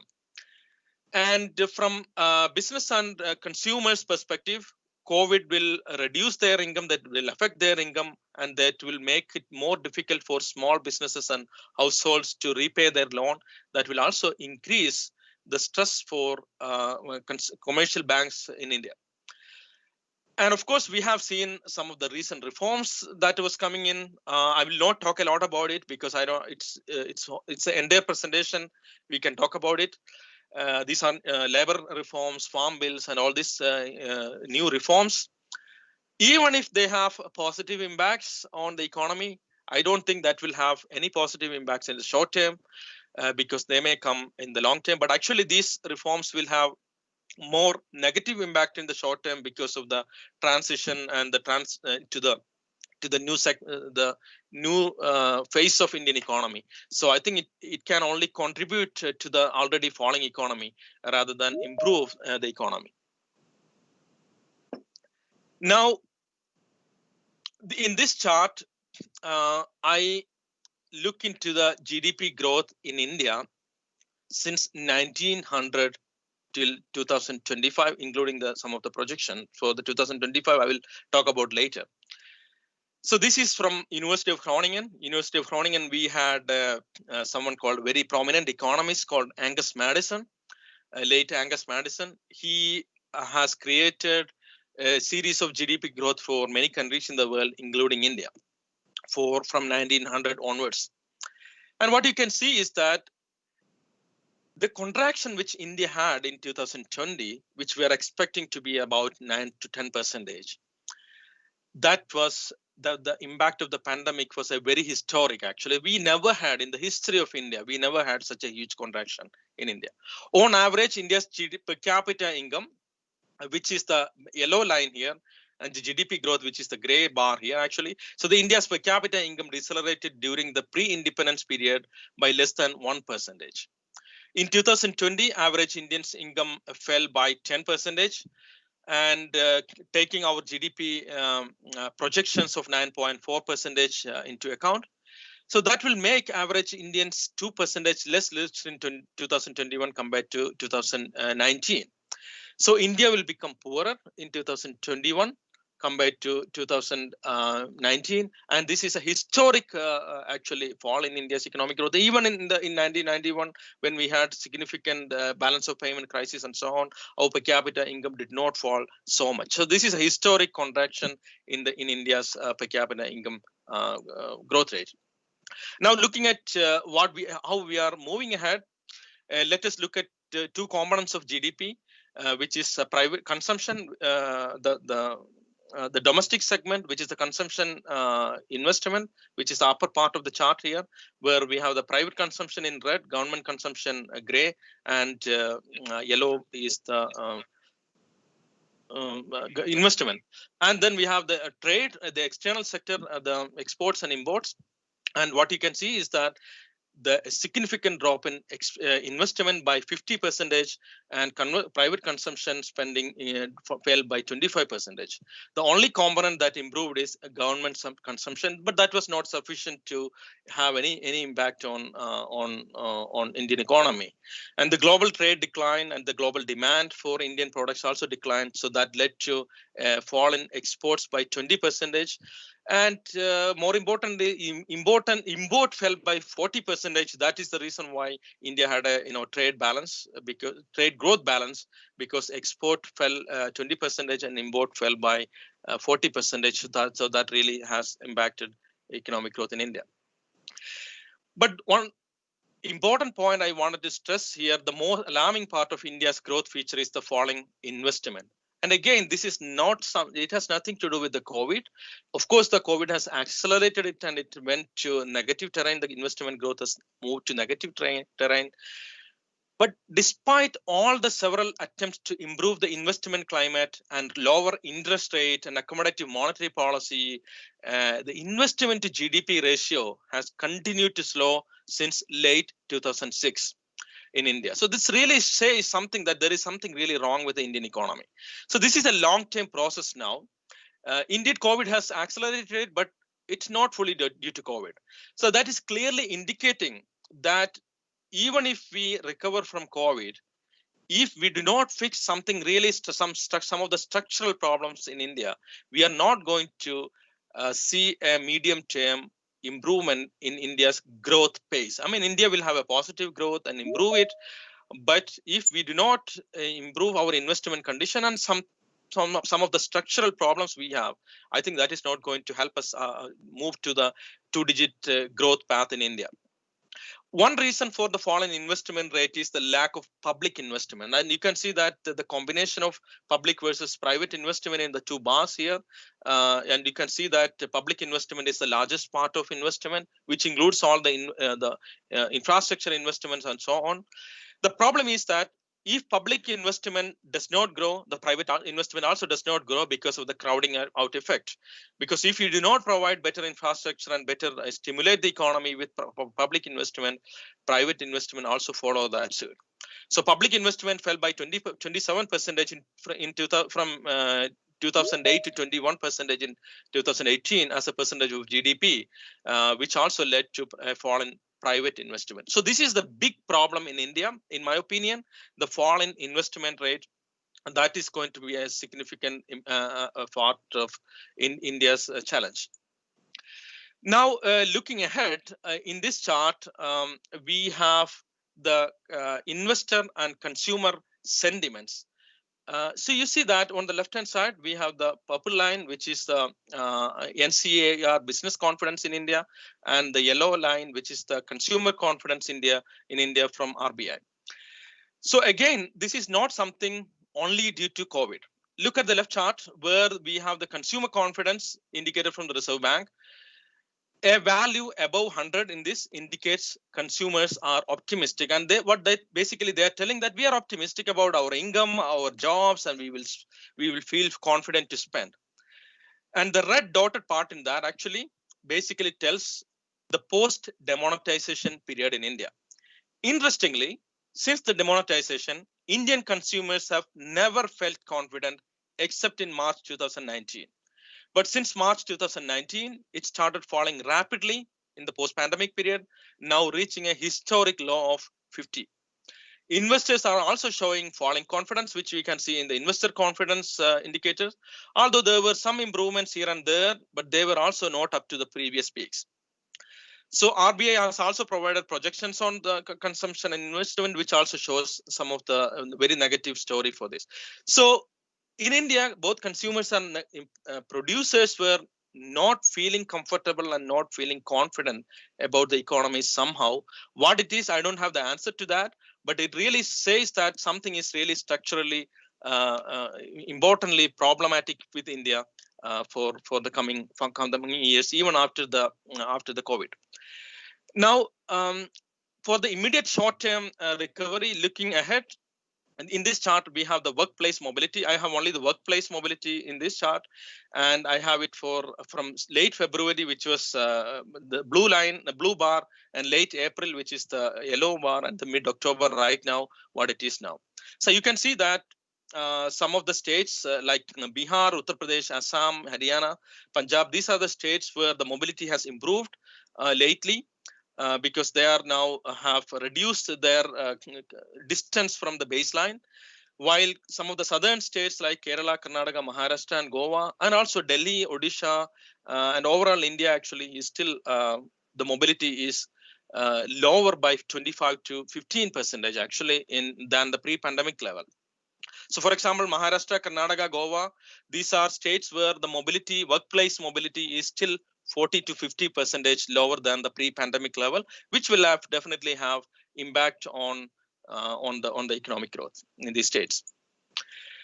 So now again, once India government has now announced a lot of packages for stimulus packages, but that is actually not sufficient in my opinion to support the entire country, because if you look at the per capita COVID stimulus in India compared to the G20 countries, which I have here left, actually, India is the lowest per capita stimulus.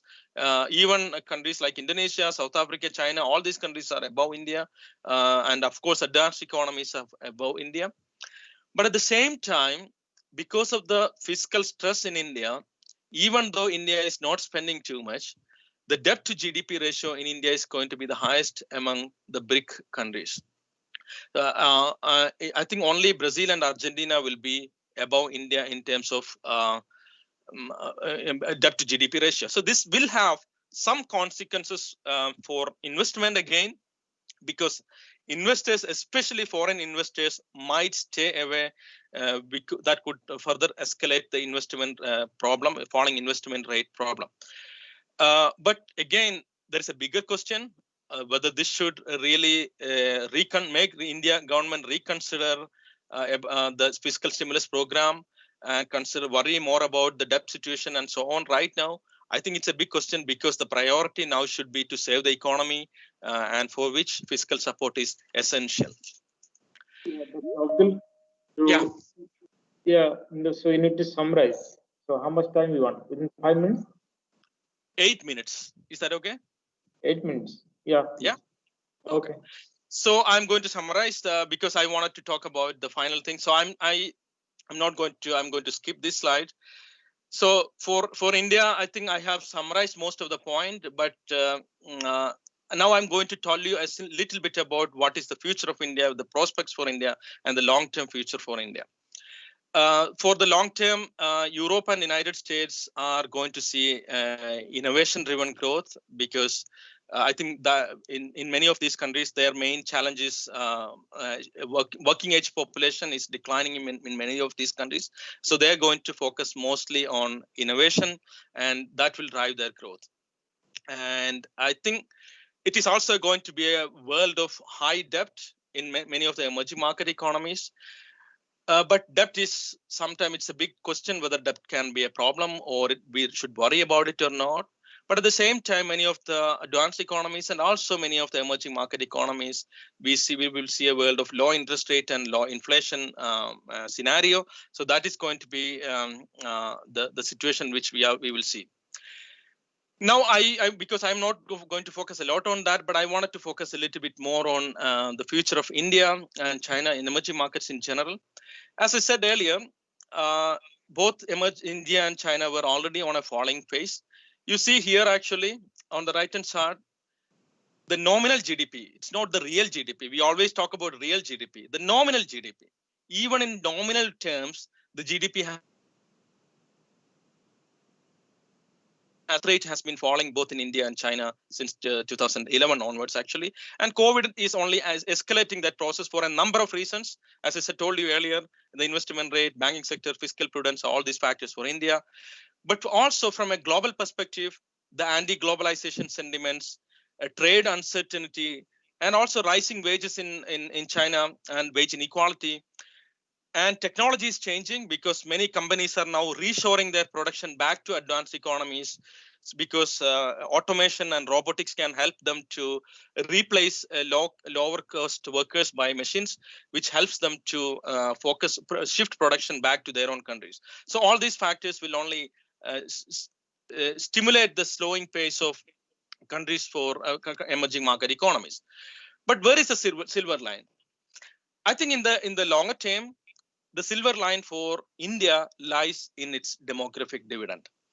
India still have a high working age population. So I think on the left hand side of here, I have the growth rate of working age population, historic data from 2015 to 2020, and the projections for 2020 to 30. So what you can see is that many of the advanced economies, China, so Germany, for example, is already going to see a decline, a contraction in working age population. And many of the advanced economies like United States, China, Japan, these countries are going to see a decline in the working age population. Actually, in many, I'm already working on many projects of European Union where they are trying to address how we can handle shortage of people in the next 15 years, a shortage of workers rather than unemployment. So this is going to be their challenge. While for countries like India, we still have a demographic dividend. Our challenge is in translating that into a kind of for our benefit.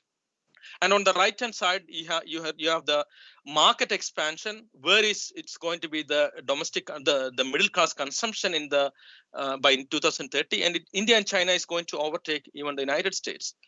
So domestic consumption and market and demography is going to be the biggest future for positive thing for India. But that will act as a benefit for these countries only if they really transform their demographic dividend into better human capital. And that brings me to this point. I think the real future lies in the digitization of societies. Globalization will lead to a more services sector. So this is a kind of twist here, because in the survey which I conducted, you also said that globalization will decline, and we have already seen that the trade growth is declining, especially in the manufacturing sector. So there is a twist here. The twist is that you see that this is a picture of global trade as a percentage of GDP. The blue line is the global trade as a percentage of GDP in goods, and the yellow line is global trade as a percentage of services. So what you can see is that it has already been slowing. Global trade has been slowing in the manufacturing sector. We have seen a radical increase since 2001, primarily because there has been a lot of fragmentation of production happening, outsourcing of manufacturing production, and all these things were happening. But since global financial crisis, significant fall, and then there is a recovery. But since 2011, there has been a decline in the trade to GDP ratio. A lot of factors: rising populism around the world, trade war, globalization sentiments, Brexit, technology, as I said, which facilitated shifting production back to advanced economies were happening. But that was not happening in the case of services. So services economy was still continuing to improve. And here again, this is a production fragmentation. How much of your production is actually containing inputs from other countries?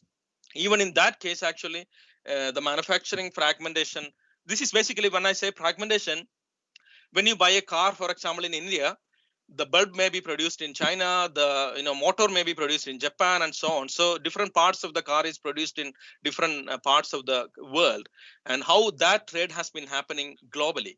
And again, that was falling since 2011. But again, the interesting twist is that the service fragmentation was continuously declining, increasing, because service sector globalization has been continuously declining, increasing in the global economy. So, but that still you have to be careful, because even now services account for 75% of GDP in many advanced economies, and 80% of employment in OECD economies, but it is still only 1/3 of manufacturing in terms of trade. But again, there is a lot of services activities which can be traded, which includes ICT, finance, insurance, professional, scientific, technical services. But COVID has included more services in that, including what I'm doing now, and also educational services, health services. All these services have been added to the tradable services. And now my point, what I'm trying to make is that COVID-19 will speed up the service globalization. Why that is the case? It is because the same technological shifts that change the reducing the cost advantage of offshoring production. That basically means that, I said earlier, robotization has helped many advanced economies to bring their manufacturing production back to advanced economies.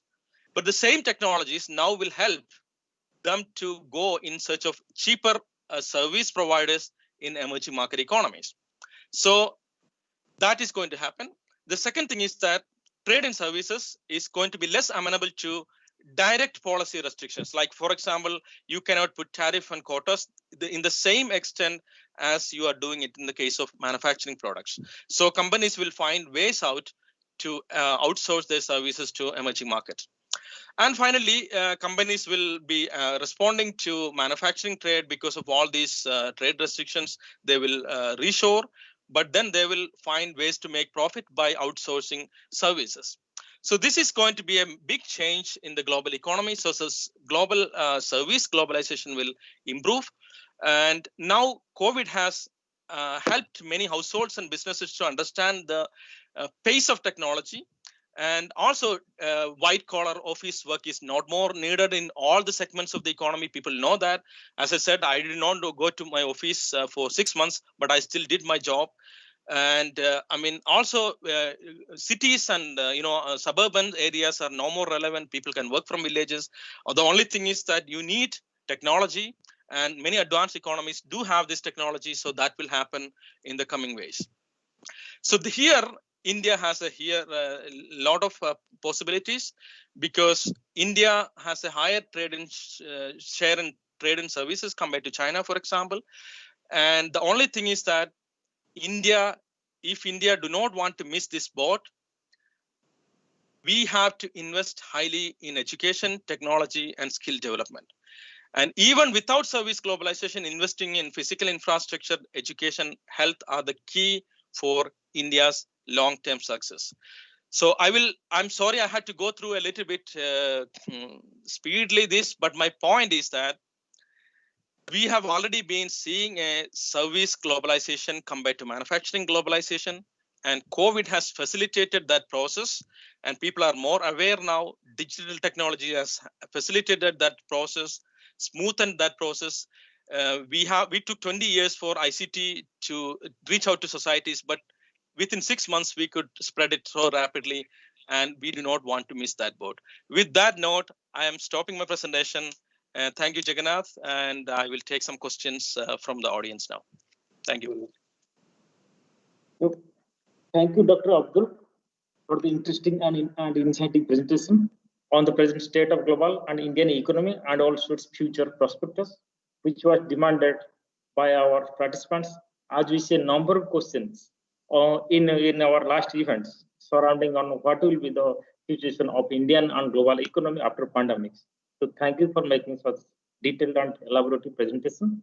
And there are a number of questions raised by the participants during the registration.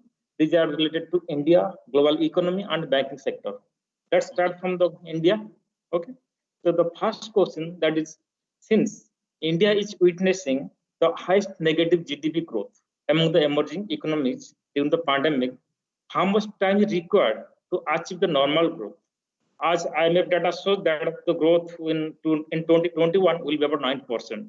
What's your personal views?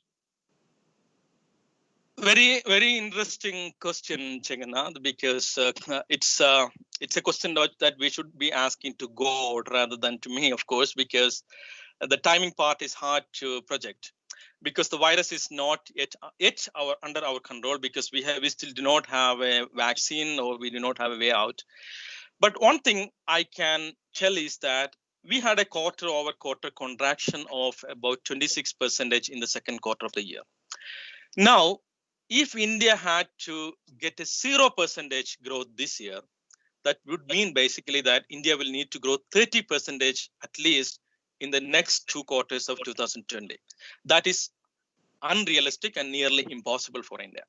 So the best case scenario India can get is at a 50 to 20% growth rate in the next quarter, and less than 8% growth in the last quarter of the 2020, which will lead to around 10% growth, minus 10% contraction for the whole year India. That is the more likely scenario for 2020, as I said earlier.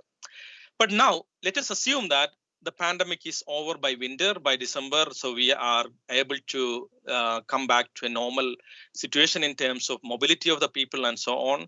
So then we can expect a sharp recovery, because people will start moving, and then we are starting from a very low base, because we have lost so much of GDP.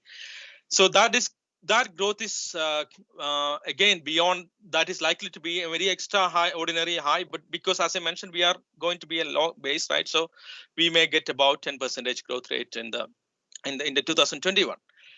But then going beyond that, I think, as I said clearly, if we do not address the structural problems, if we do not invest heavily in infrastructure, both physical and human, I think we are going to lag behind many other economies in terms of course, we may see a 6% growth rate, 7% growth rate, but India is still one of the poorest economies in the world in terms of purchasing power.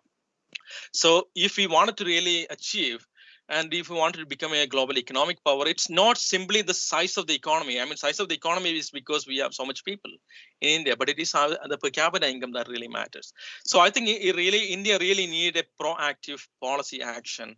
And it is very difficult for India, of course, but we still need to act. So in terms of timing, I will not predict anything, but I think it is going to take at least another 10 months. So I mean, 8 to 10 months for India to come to the normal growth path. So you know that the declining growth, that's a significant negative growth, mainly due to demand. The question is that what are the drivers to boost this demand, which is prevailing in almost every sector, and how soon we can expect silver lining in the hospitality industry, particularly travel, tourism, and lodging. So what's your take? Yeah, again, the how soon question, as I said earlier, that is going to be a little difficult part, because it really depends upon how fast we can contain the virus. For example, in the Netherlands, we were hoping that things would come to normal by the end of the year. But what happened is that that hope is now fading drastically. In the last week, for example, the Dutch government introduced new measures that only 2 people can go out and so on. So once we get out of this mess, now the question is about the hospitality industry. I think the hospitality industry, it's more than what is a silver lining. I think the more important thing is that the hospitality industry will have to take some precautionary measures in going forward. For example, the hygiene standard may rise because people may be more conscious and more aware about it, because this is a global phenomenon and nobody wants to go through it again. So the other thing is that many businesses related travel may decline. Recently, if I remember correctly, I think last month or so, the conference board surveyed a number of CEOs globally. And one thing, actually the number 3 in their priority list that came out is that they will cut cost and they will reduce the business travels significantly, because they realize that that is not needed anymore. Many of the conferences and meetings can be organized without physical traveling, and that can be organized online. So this is something which the hospitality industry have to take into account, and they have to realize that this is going to have an implication for our business as normal business which we were running in the past. So this is going to be a major challenge for the hospitality industry. But at the same time, I think the industry also need to transform itself, maybe by opening its services to more wider communities. Like there is a large segment of population that was not accessing these services in the past because of the price differences and so on. And at the same time, they can use technology to reach out to more people, and also hygiene standards will have to be improved. They have to take into account these challenges. So I think it's a combination of challenges and opportunities and transformation within the hospitality industry that needs to be addressed. So as you presented, also that Indian economic growth is service sector driven, right? So like how long Indian economic growth will be dependent on service sector? Is such growth sustainable in the long term, or India needs to focus on manufacturing as well? And regarding retrieving of manufacturing sector, is it the right time to focus on this sector and create a manufacturing hub in India? So what are the impetus required in order to do so? Fine. This was also one of the poll questions I had, if I remember. If I remember correctly, it was 12% of people who were attending this meeting who believed that India will become the manufacturing hub by after the post-pandemic. So basically that says that even the audience we have is very pessimistic about India becoming a manufacturing hub in the post-pandemic period. So what do you think? So, I mean, will India become a manufacturing hub? I mean, I'm very pessimistic about it, because just think about how China could become a manufacturing or the factory of the world. A couple of things. China invested heavily in manufacturing infrastructure. Heavily actually. Now China has world-class infrastructure in its main cities. India does not have it actually. India still lags behind. I mean, significantly behind. So, and that helped China to join the lower segments of the global manufacturing value chain. So let me give you an example. When Apple introduced its iPod, the music equipment, it costed $299 in the United States retail market. And it came with a tag that made in China. But China got only $5 out of $299. So that was the kind of activity which China involved, because China really joined the lower segment of the manufacturing value added by investing heavily in the manufacturing infrastructure, and also by using its low and semi-skilled workforce by paying very, very low wage. But now question is that how China could keep its wages low and keep its manufacturing cost competitiveness, because of its political structure. It is quite different. We have a democracy for good reasons. Of course, we enjoy the benefits of democracy. But within that democracy, you cannot forcefully keep the manufacturing wages so low while maintaining a very high cost, high quality service sector.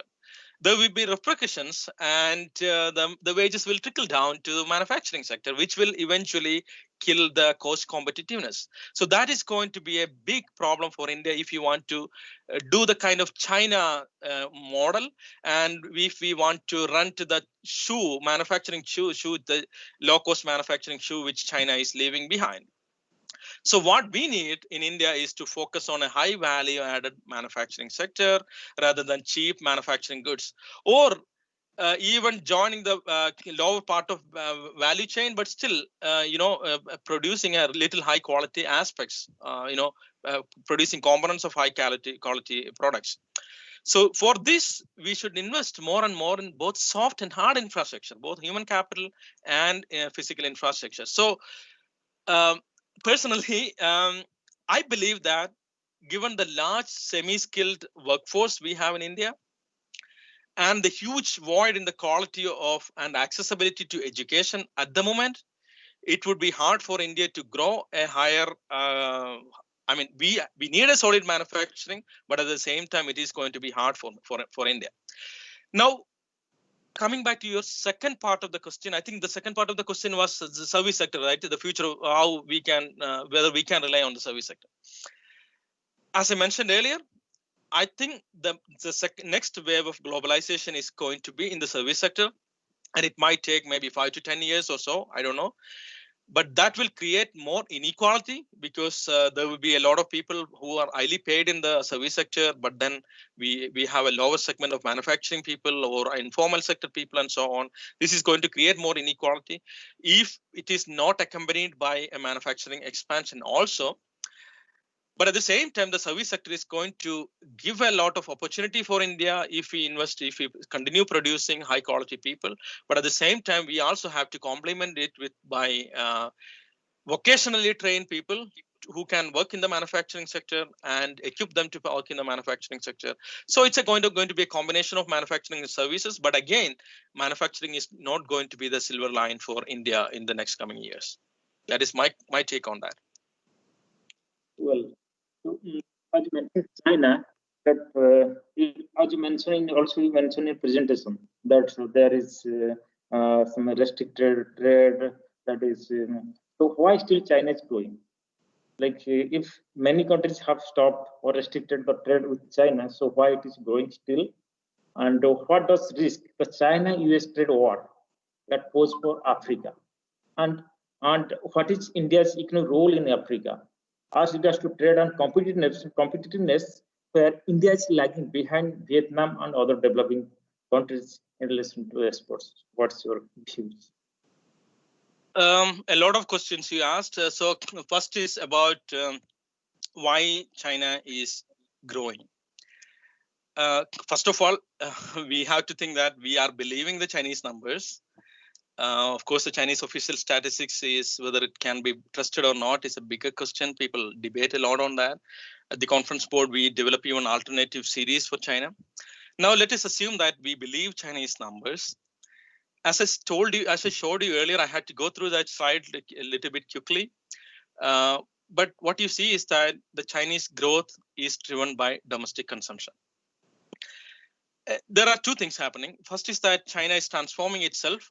Since 2000, since China joined WTO, it was following a path of growth, which is heavily investment driven, aggressive investment, public sector investment, government enterprises and so on, and export oriented growth.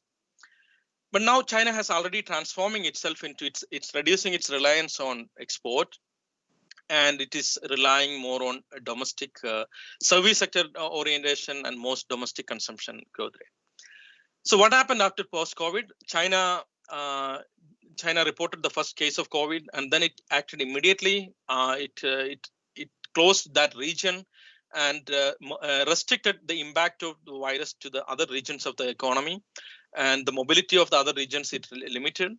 We don't have data on the mobility of China because Google is not banned in China. And then it opened up the economy.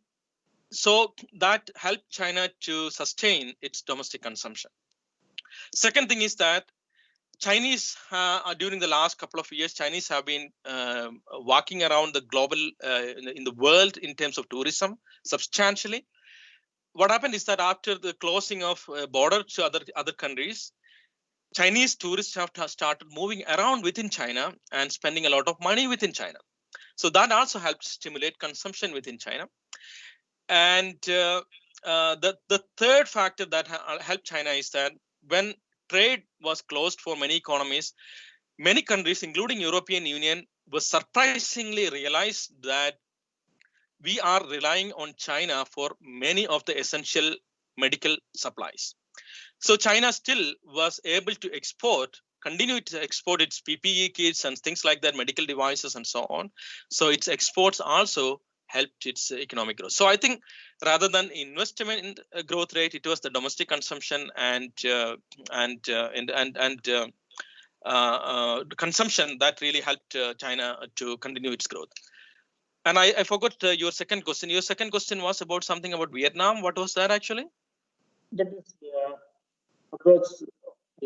why India is lagging behind Vietnam when it comes to trade and competitiveness or export. So in where it is lagging, it could be like some bilateral treaties or in that kind of thing. Yeah, so here are two things actually.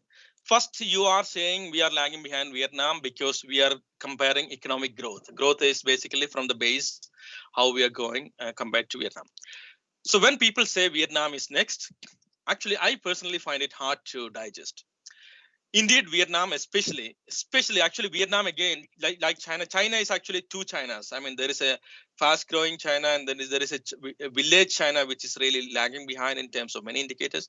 Vietnam is also two Vietnams: the South Vietnam and the North Vietnam.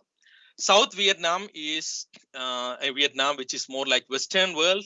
It is investing heavily in infrastructure, also providing high-skilled workers to multinational companies and so on. But again, of course, that will help Vietnam to grow faster, and companies may move to Vietnam and so on. But again, you have to compare, when you compare Vietnam with China or India, you also have to take into account the size of the economy. Because China's success was not only because of the investment in infrastructure and so on, but it also, the size of the market also helped China to grow faster.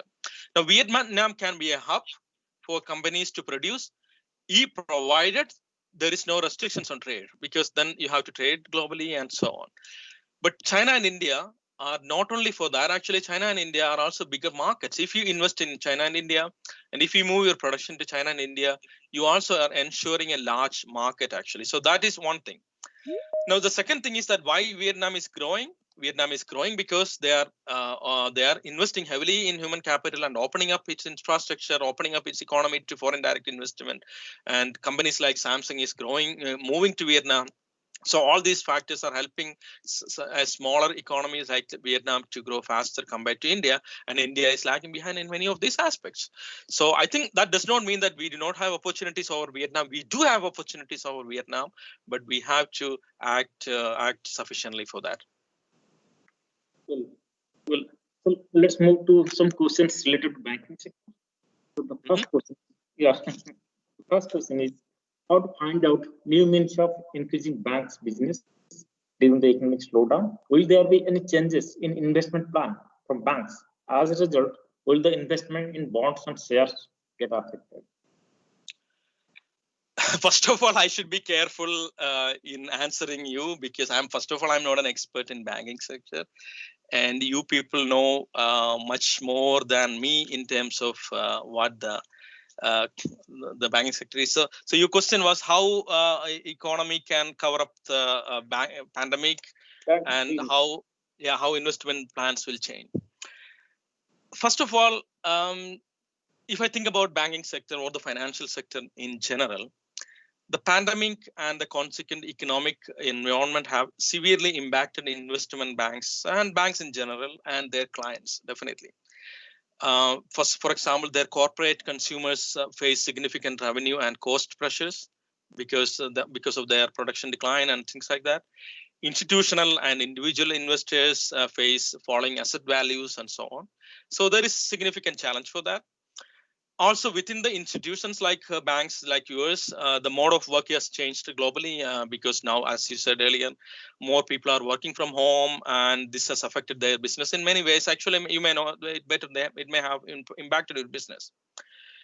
But what also is going to happen, the banking sector also, I think, should anticipate a kind of wait and see approach from many businesses and investors in the coming months, even after the COVID gets back to normal. I don't think that investors will jump in to accelerate their investment and their move on to their investment plan from that perspective. So only when we have more certainty on the post-COVID economy, they may move into more kind of investment plans. So the important transformation you may want to think about, again, digital transformation, of course, that we have already discussed. But again, the alleviation of administrative hurdles, bureaucratic red tapes, if any, for firms and businesses to approach and get their loans and so on. That may be an important aspect which you may want to consider in terms of your own approach. But now, The second part of your question was again their investment plans about whether they invest in bonds and shares. Again, I'm not an expert on that, but again, my point is that since March this year, the financial markets were hit severely, right, globally. I mean, you know that better again. I think two factors played here. Of course, COVID plays a significant factor there, but oil price declines also affected that change in the financial market. But I don't know which factor is dominant, but maybe COVID has more important. I don't know. But the thing is that as COVID and consequent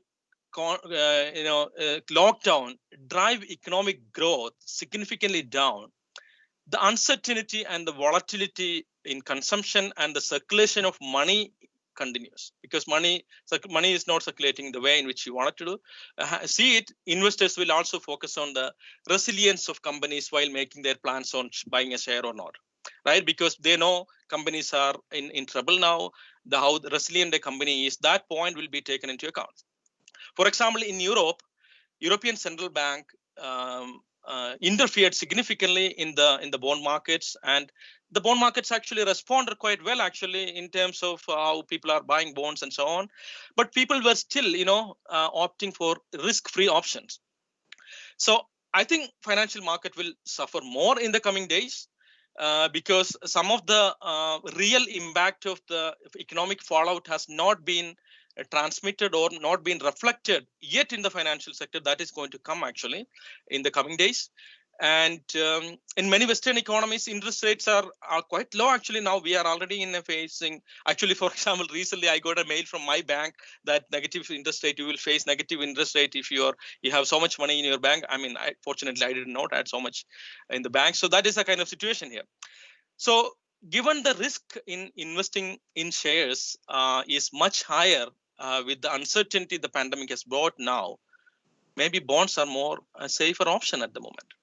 But again, another dynamics which we see in real estate, for example, in Europe, is that the real estate investment is boosting actually because people are buying more and more houses, and housing market is booming. So that is another dynamics which is happening now.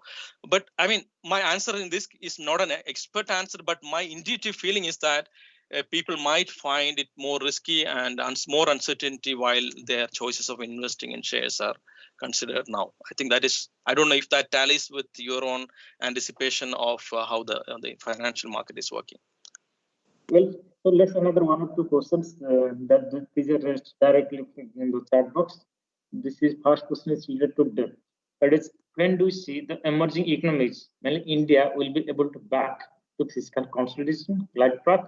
And then another related question, that is India being a term of precarious debt GDP ratio, do you foresee a sovereign downgrades to India going forward? Fine. This is a larger problem. In my opinion, debt to GDP ratio, as I showed you earlier, in India is going to be one of the highest in the BRIC countries. But at the moment, I will not worry a lot about it because this is not a time to worry about it.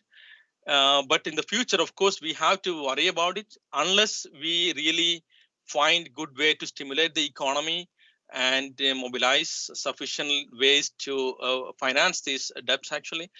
But the positive thing, what I see is that, as I said earlier, world is going to see, especially the Western world, is going to see a very low interest rate regime in the coming years. And that is going to be beneficial for countries like India because debt servicing will be very easy because you will not be paying much actually in terms of interest actually. So that is a positive silver lining for how the debt. So I personally do not think that in the next couple of years India is really going to be a debt trap, but because debt is an essential, inevitable thing for India at the moment because we are already in a fiscal situation where we need financing.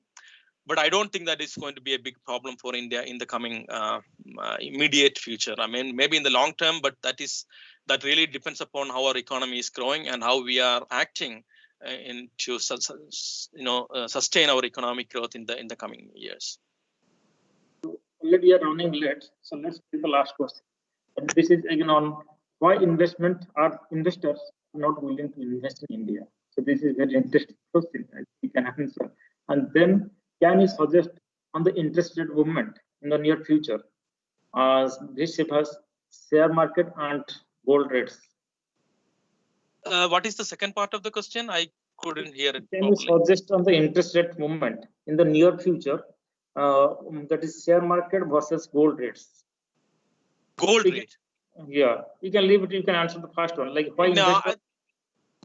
Yeah, so I think I will leave the second part of the question because I don't know much about that. But the first part of question, why investors are reluctant to invest in India? This is a question I think maybe you should invite me for another talk on this because we can talk about it for hours. Why investors are not investing in India? There are a number of factors, actually, and it's not a national problem. It's a problem which is a lot of regional problem also for India, because I think India really need a more localized approach in understanding what is the problem in India by states, by coordinating state governments and national governments and understanding what is the real problem, why companies are not investing in India. Because when we talk about India is not one India. India is 25 different states, and each state has its own characteristics. So we see that investment climate in India is improving by looking at the ease of doing business. But if you look at what is ease of doing business is doing, it is looking at what is happening in Delhi and Mumbai. So Delhi and Mumbai, okay, every time they improve certain things, and that projects us, okay, investment climate in India is changing. But when I talk to real businesses in India, I spoke to many foreign investors, many companies. They do not see. They see that we are not seeing that actually happening in India.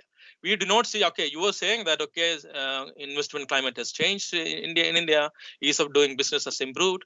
But when we go there, we see the same. We witness the same kind of constraints. We have to go through the bureaucratic hurdles. We have to go through all these kind of things. People are still not embracing technology sufficiently. We see problems in the labor market. We see problems in acquiring land. We see many people. We have to go through many people. We see corruption. All these things are still there actually in reality in India. That is one thing. The second thing is that the government, even though making a lot of announcements, in reality, the rate of change in public investment in terms of improving physical and soft infrastructure in India is still not happening to the pace which we would like to see. That is another thing. So we really want to see that is happening, and that is not seeing actually. So that is a second thing. The third thing is that the labor market in India is creating increasingly dualistic structure. The informal economy is growing so rapidly in India. I haven't looked into that actually deeply why that is the case. Some people say it is the rigidities in the labor market because firing and hiring rules are difficult. I mean, I buy that partially, but not completely. In Europe, for example, if my university wants to fire me, it's not very easy for them in the Netherlands. They have to go through a lot of procedures. But again, because we have a lot of social safety net, that works well actually, but India does not have that soft safety net. So instead of jumping into a kind of a policy that eases firing and hiring rules, India needs to think about more social protection plans for workers, especially in the informal sector workers, and then think about more flexible labor market. So that will stimulate formal sector investment and also the interaction between formal sector and informal sector. And also India should think about improving its conditions for small and medium scale enterprises, because you look at countries like Malaysia, Vietnam, and also some of the African economies, even in Europe, the way in which they are supporting the small and medium scale enterprises, these are companies, they can really participate in different parts of global value chain, be in production, in manufacturing or services or whatever. So they can contribute to the global value chain significantly by participating in different segments of the value chain. So if you do not create those kind of environment and only focus on the upper segments of the manufacturing chain, that is going to create, they may be investing at the upper scale, but from an overall economy perspective, that will not stimulate overall investment. So I think a number of problems here. And finally, one thing is that the productivity is an important aspect to be considered. How we can improve productivity in India, and which will also stimulate return over investment, which has been falling actually in India. Private return over investment has been falling in India, and so all these factors have to be considered in India when we consider investment situation in India, I think. Thank you, Dr. Abdul, for making an insightful presentation and responding all the questions very convincingly. Really, I just want to, intervene in your presentation. So really, we are enjoying, and as you said, we are also like to see you take another session and another presentation in future. So due to paucity of time, later we have. Dr. Jagannath, I have got a small manikori to Dr. Abdul Erumba. Actually, whatever you have said, I was listening all through. And regarding the vulnerable parts, so far as India is concerned, whether it's investment opportunity, what is the structural changes, is not up to the present situation, or the public investment is very low. But at the same time, you said that there is a demographic dividend, and at the same time, the service sector is going to play a major role, trade and services. And furthermore, you have said the education, technology, health, these are certain areas if the India is going to focus, then definitely. And in the meantime, whether you are in touch, because the education policy has gone for a change. Health also, the kind of investment now, pharma also, we are giving a major kind of things. Having said all this, the transparency and the new government is thinking in a different altogether. But for the first time, Prime Minister has come strongly for the Atmanirbhar scheme. And the way the Gujarat government had done it so far as investment, that kind of situation, obviously, as you have said, there are an n number of states and it's totally the demographic is totally different. But having said this, with all these vulnerabilities and things, we are moving forward. If you see now, taking care of the pandemic issue, it has also done outstandingly, I'll tell you, because the kind of treatment or whatever the inbuilt system is there, here the recovery rate has gone up to 92%. It is better than the developed countries also. But my point is not that. What my point is, with this all vulnerability, we are moving ahead. But furthermore, we are a democracy. Here the rule of law is there, the judiciary is in place. But what about the China and others? In the present situation, the way China is now being looked in a different angle. The Quad has been formed. 2+2 diplomacy is going on, America and India. And for everything, whether it's a German, whether it's Japan, Australia, India, the South China issue is again burning issue. The Galwan issue is there. The Taiwan is being also being threatened. So in this kind of situation, with all right kind of things in China, as you are saying, in China also there has been certain demarcation, the way in Vietnam is there. This is a country of cartoons. You are not aware what's happening. You cannot have the transparent things. In that kind of situation, whether sustaining trade and then the trade issue they are having with America, right say.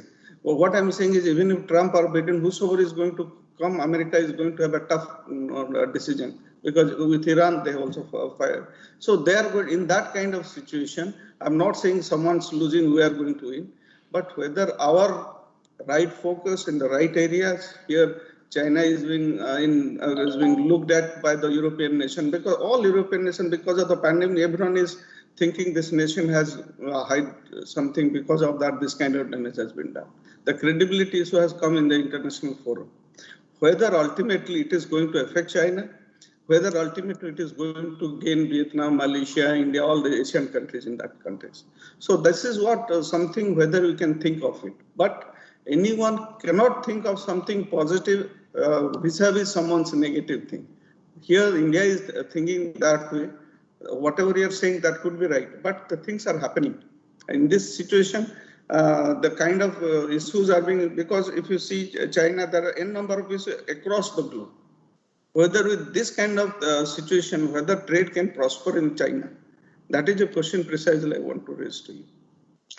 No, I mean, it's a very elaborate question. And all that you said about India is opportunities for India, right? So these are opportunities for India. And whether China's trade will slow or not. I think definitely the trade with China will slow, definitely, especially with the Western countries. And I think I can really see that sentiments happening in everywhere here, actually, because whether we should really accelerate trade or not. But the question is also that, think about the consequences of that. Consequences is that if you stop trading with China, that will have severe consequences on prices in many of the advanced economies, unless they really move on to other countries like Vietnam or India and so on. So there comes the opportunity for India, because India is again a larger economy and you have more potential compared to Vietnam and so on. So that is the positive thing for countries like for Vietnam and China, Vietnam and India. Now, coming to the geopolitical relations which we are talking about, I think personally, I think a lot of things are going to change.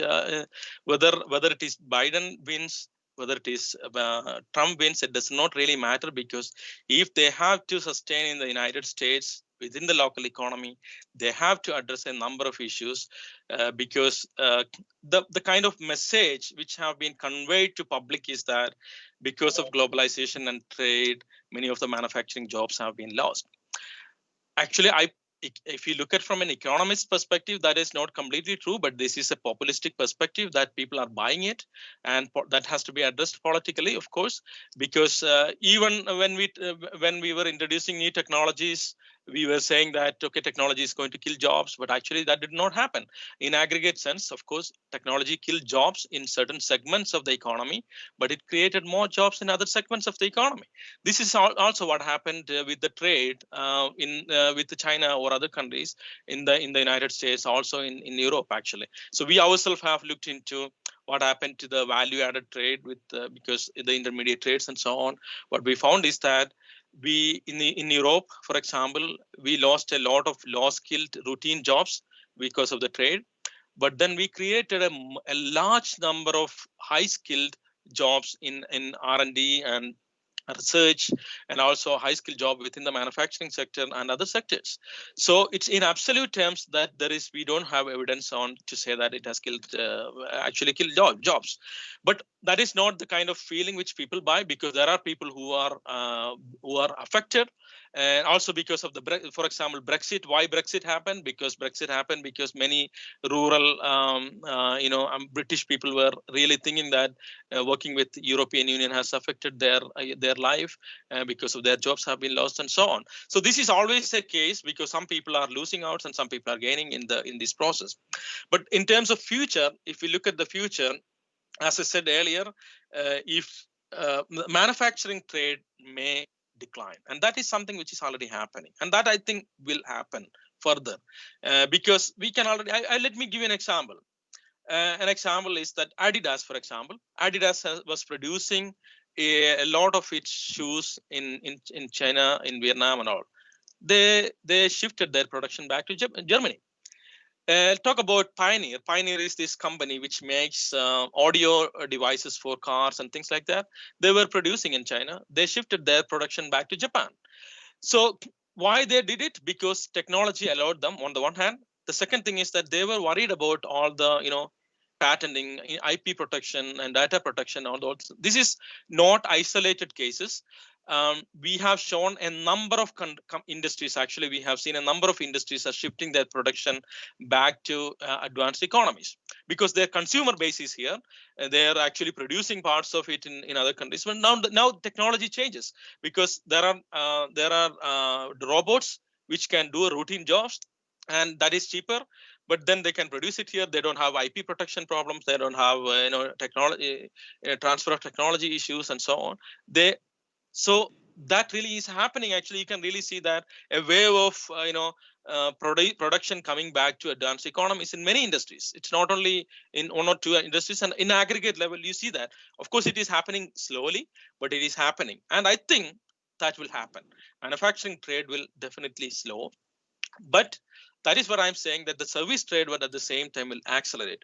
But for India and China, we also have a domestic base, right? Because we have a large domestic consumption base. So if we develop ourselves within the economy, and if we have a better distribution of per capita income, and if we are improving our own people and living standards of our own people, that itself will create a lot of multiplier effect in the economy, which can create demand. Even if manufacturing trade slows down, we will have opportunities, and foreign investors will come to our country, invest, and create more jobs and opportunities for people. So that is the way I see the future is going to transform.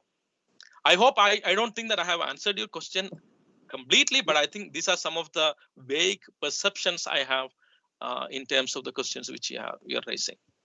Yeah, I can do. And there is no any short-term right or wrong answer. This is something different. Yeah. Thank you. Thank you, sir, for your observation, and thank you, Dr. Abdul, for your response. I may request Director sir to offer vote of thanks. It's about you, sir.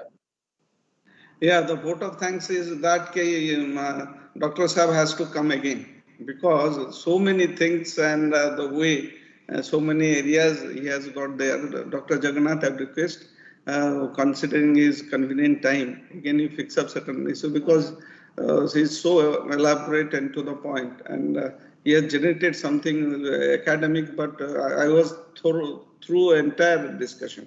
I can assure you that there are a number of participants, and from outside of the bank also. It is in YouTube and Facebook also. So what I'm trying to say, again, you have generated right kind of things, the kind of presentation you have done.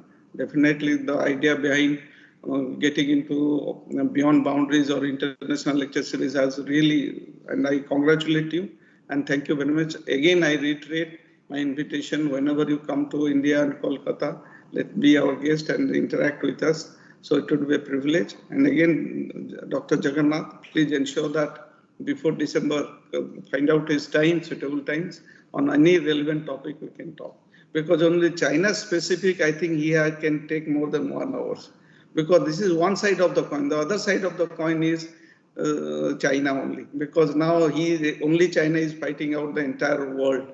So with that, how can it sustain? And here we can breathe fresh air and oxygen. So that also has to be understood, apart from economics. That is what, thank you very much, Doctor. And thank you very much. You have given your valuable time and you have discussed, and it has been a lot of takeaways were there. I have been benefited, that much I can assure. Thank you very much.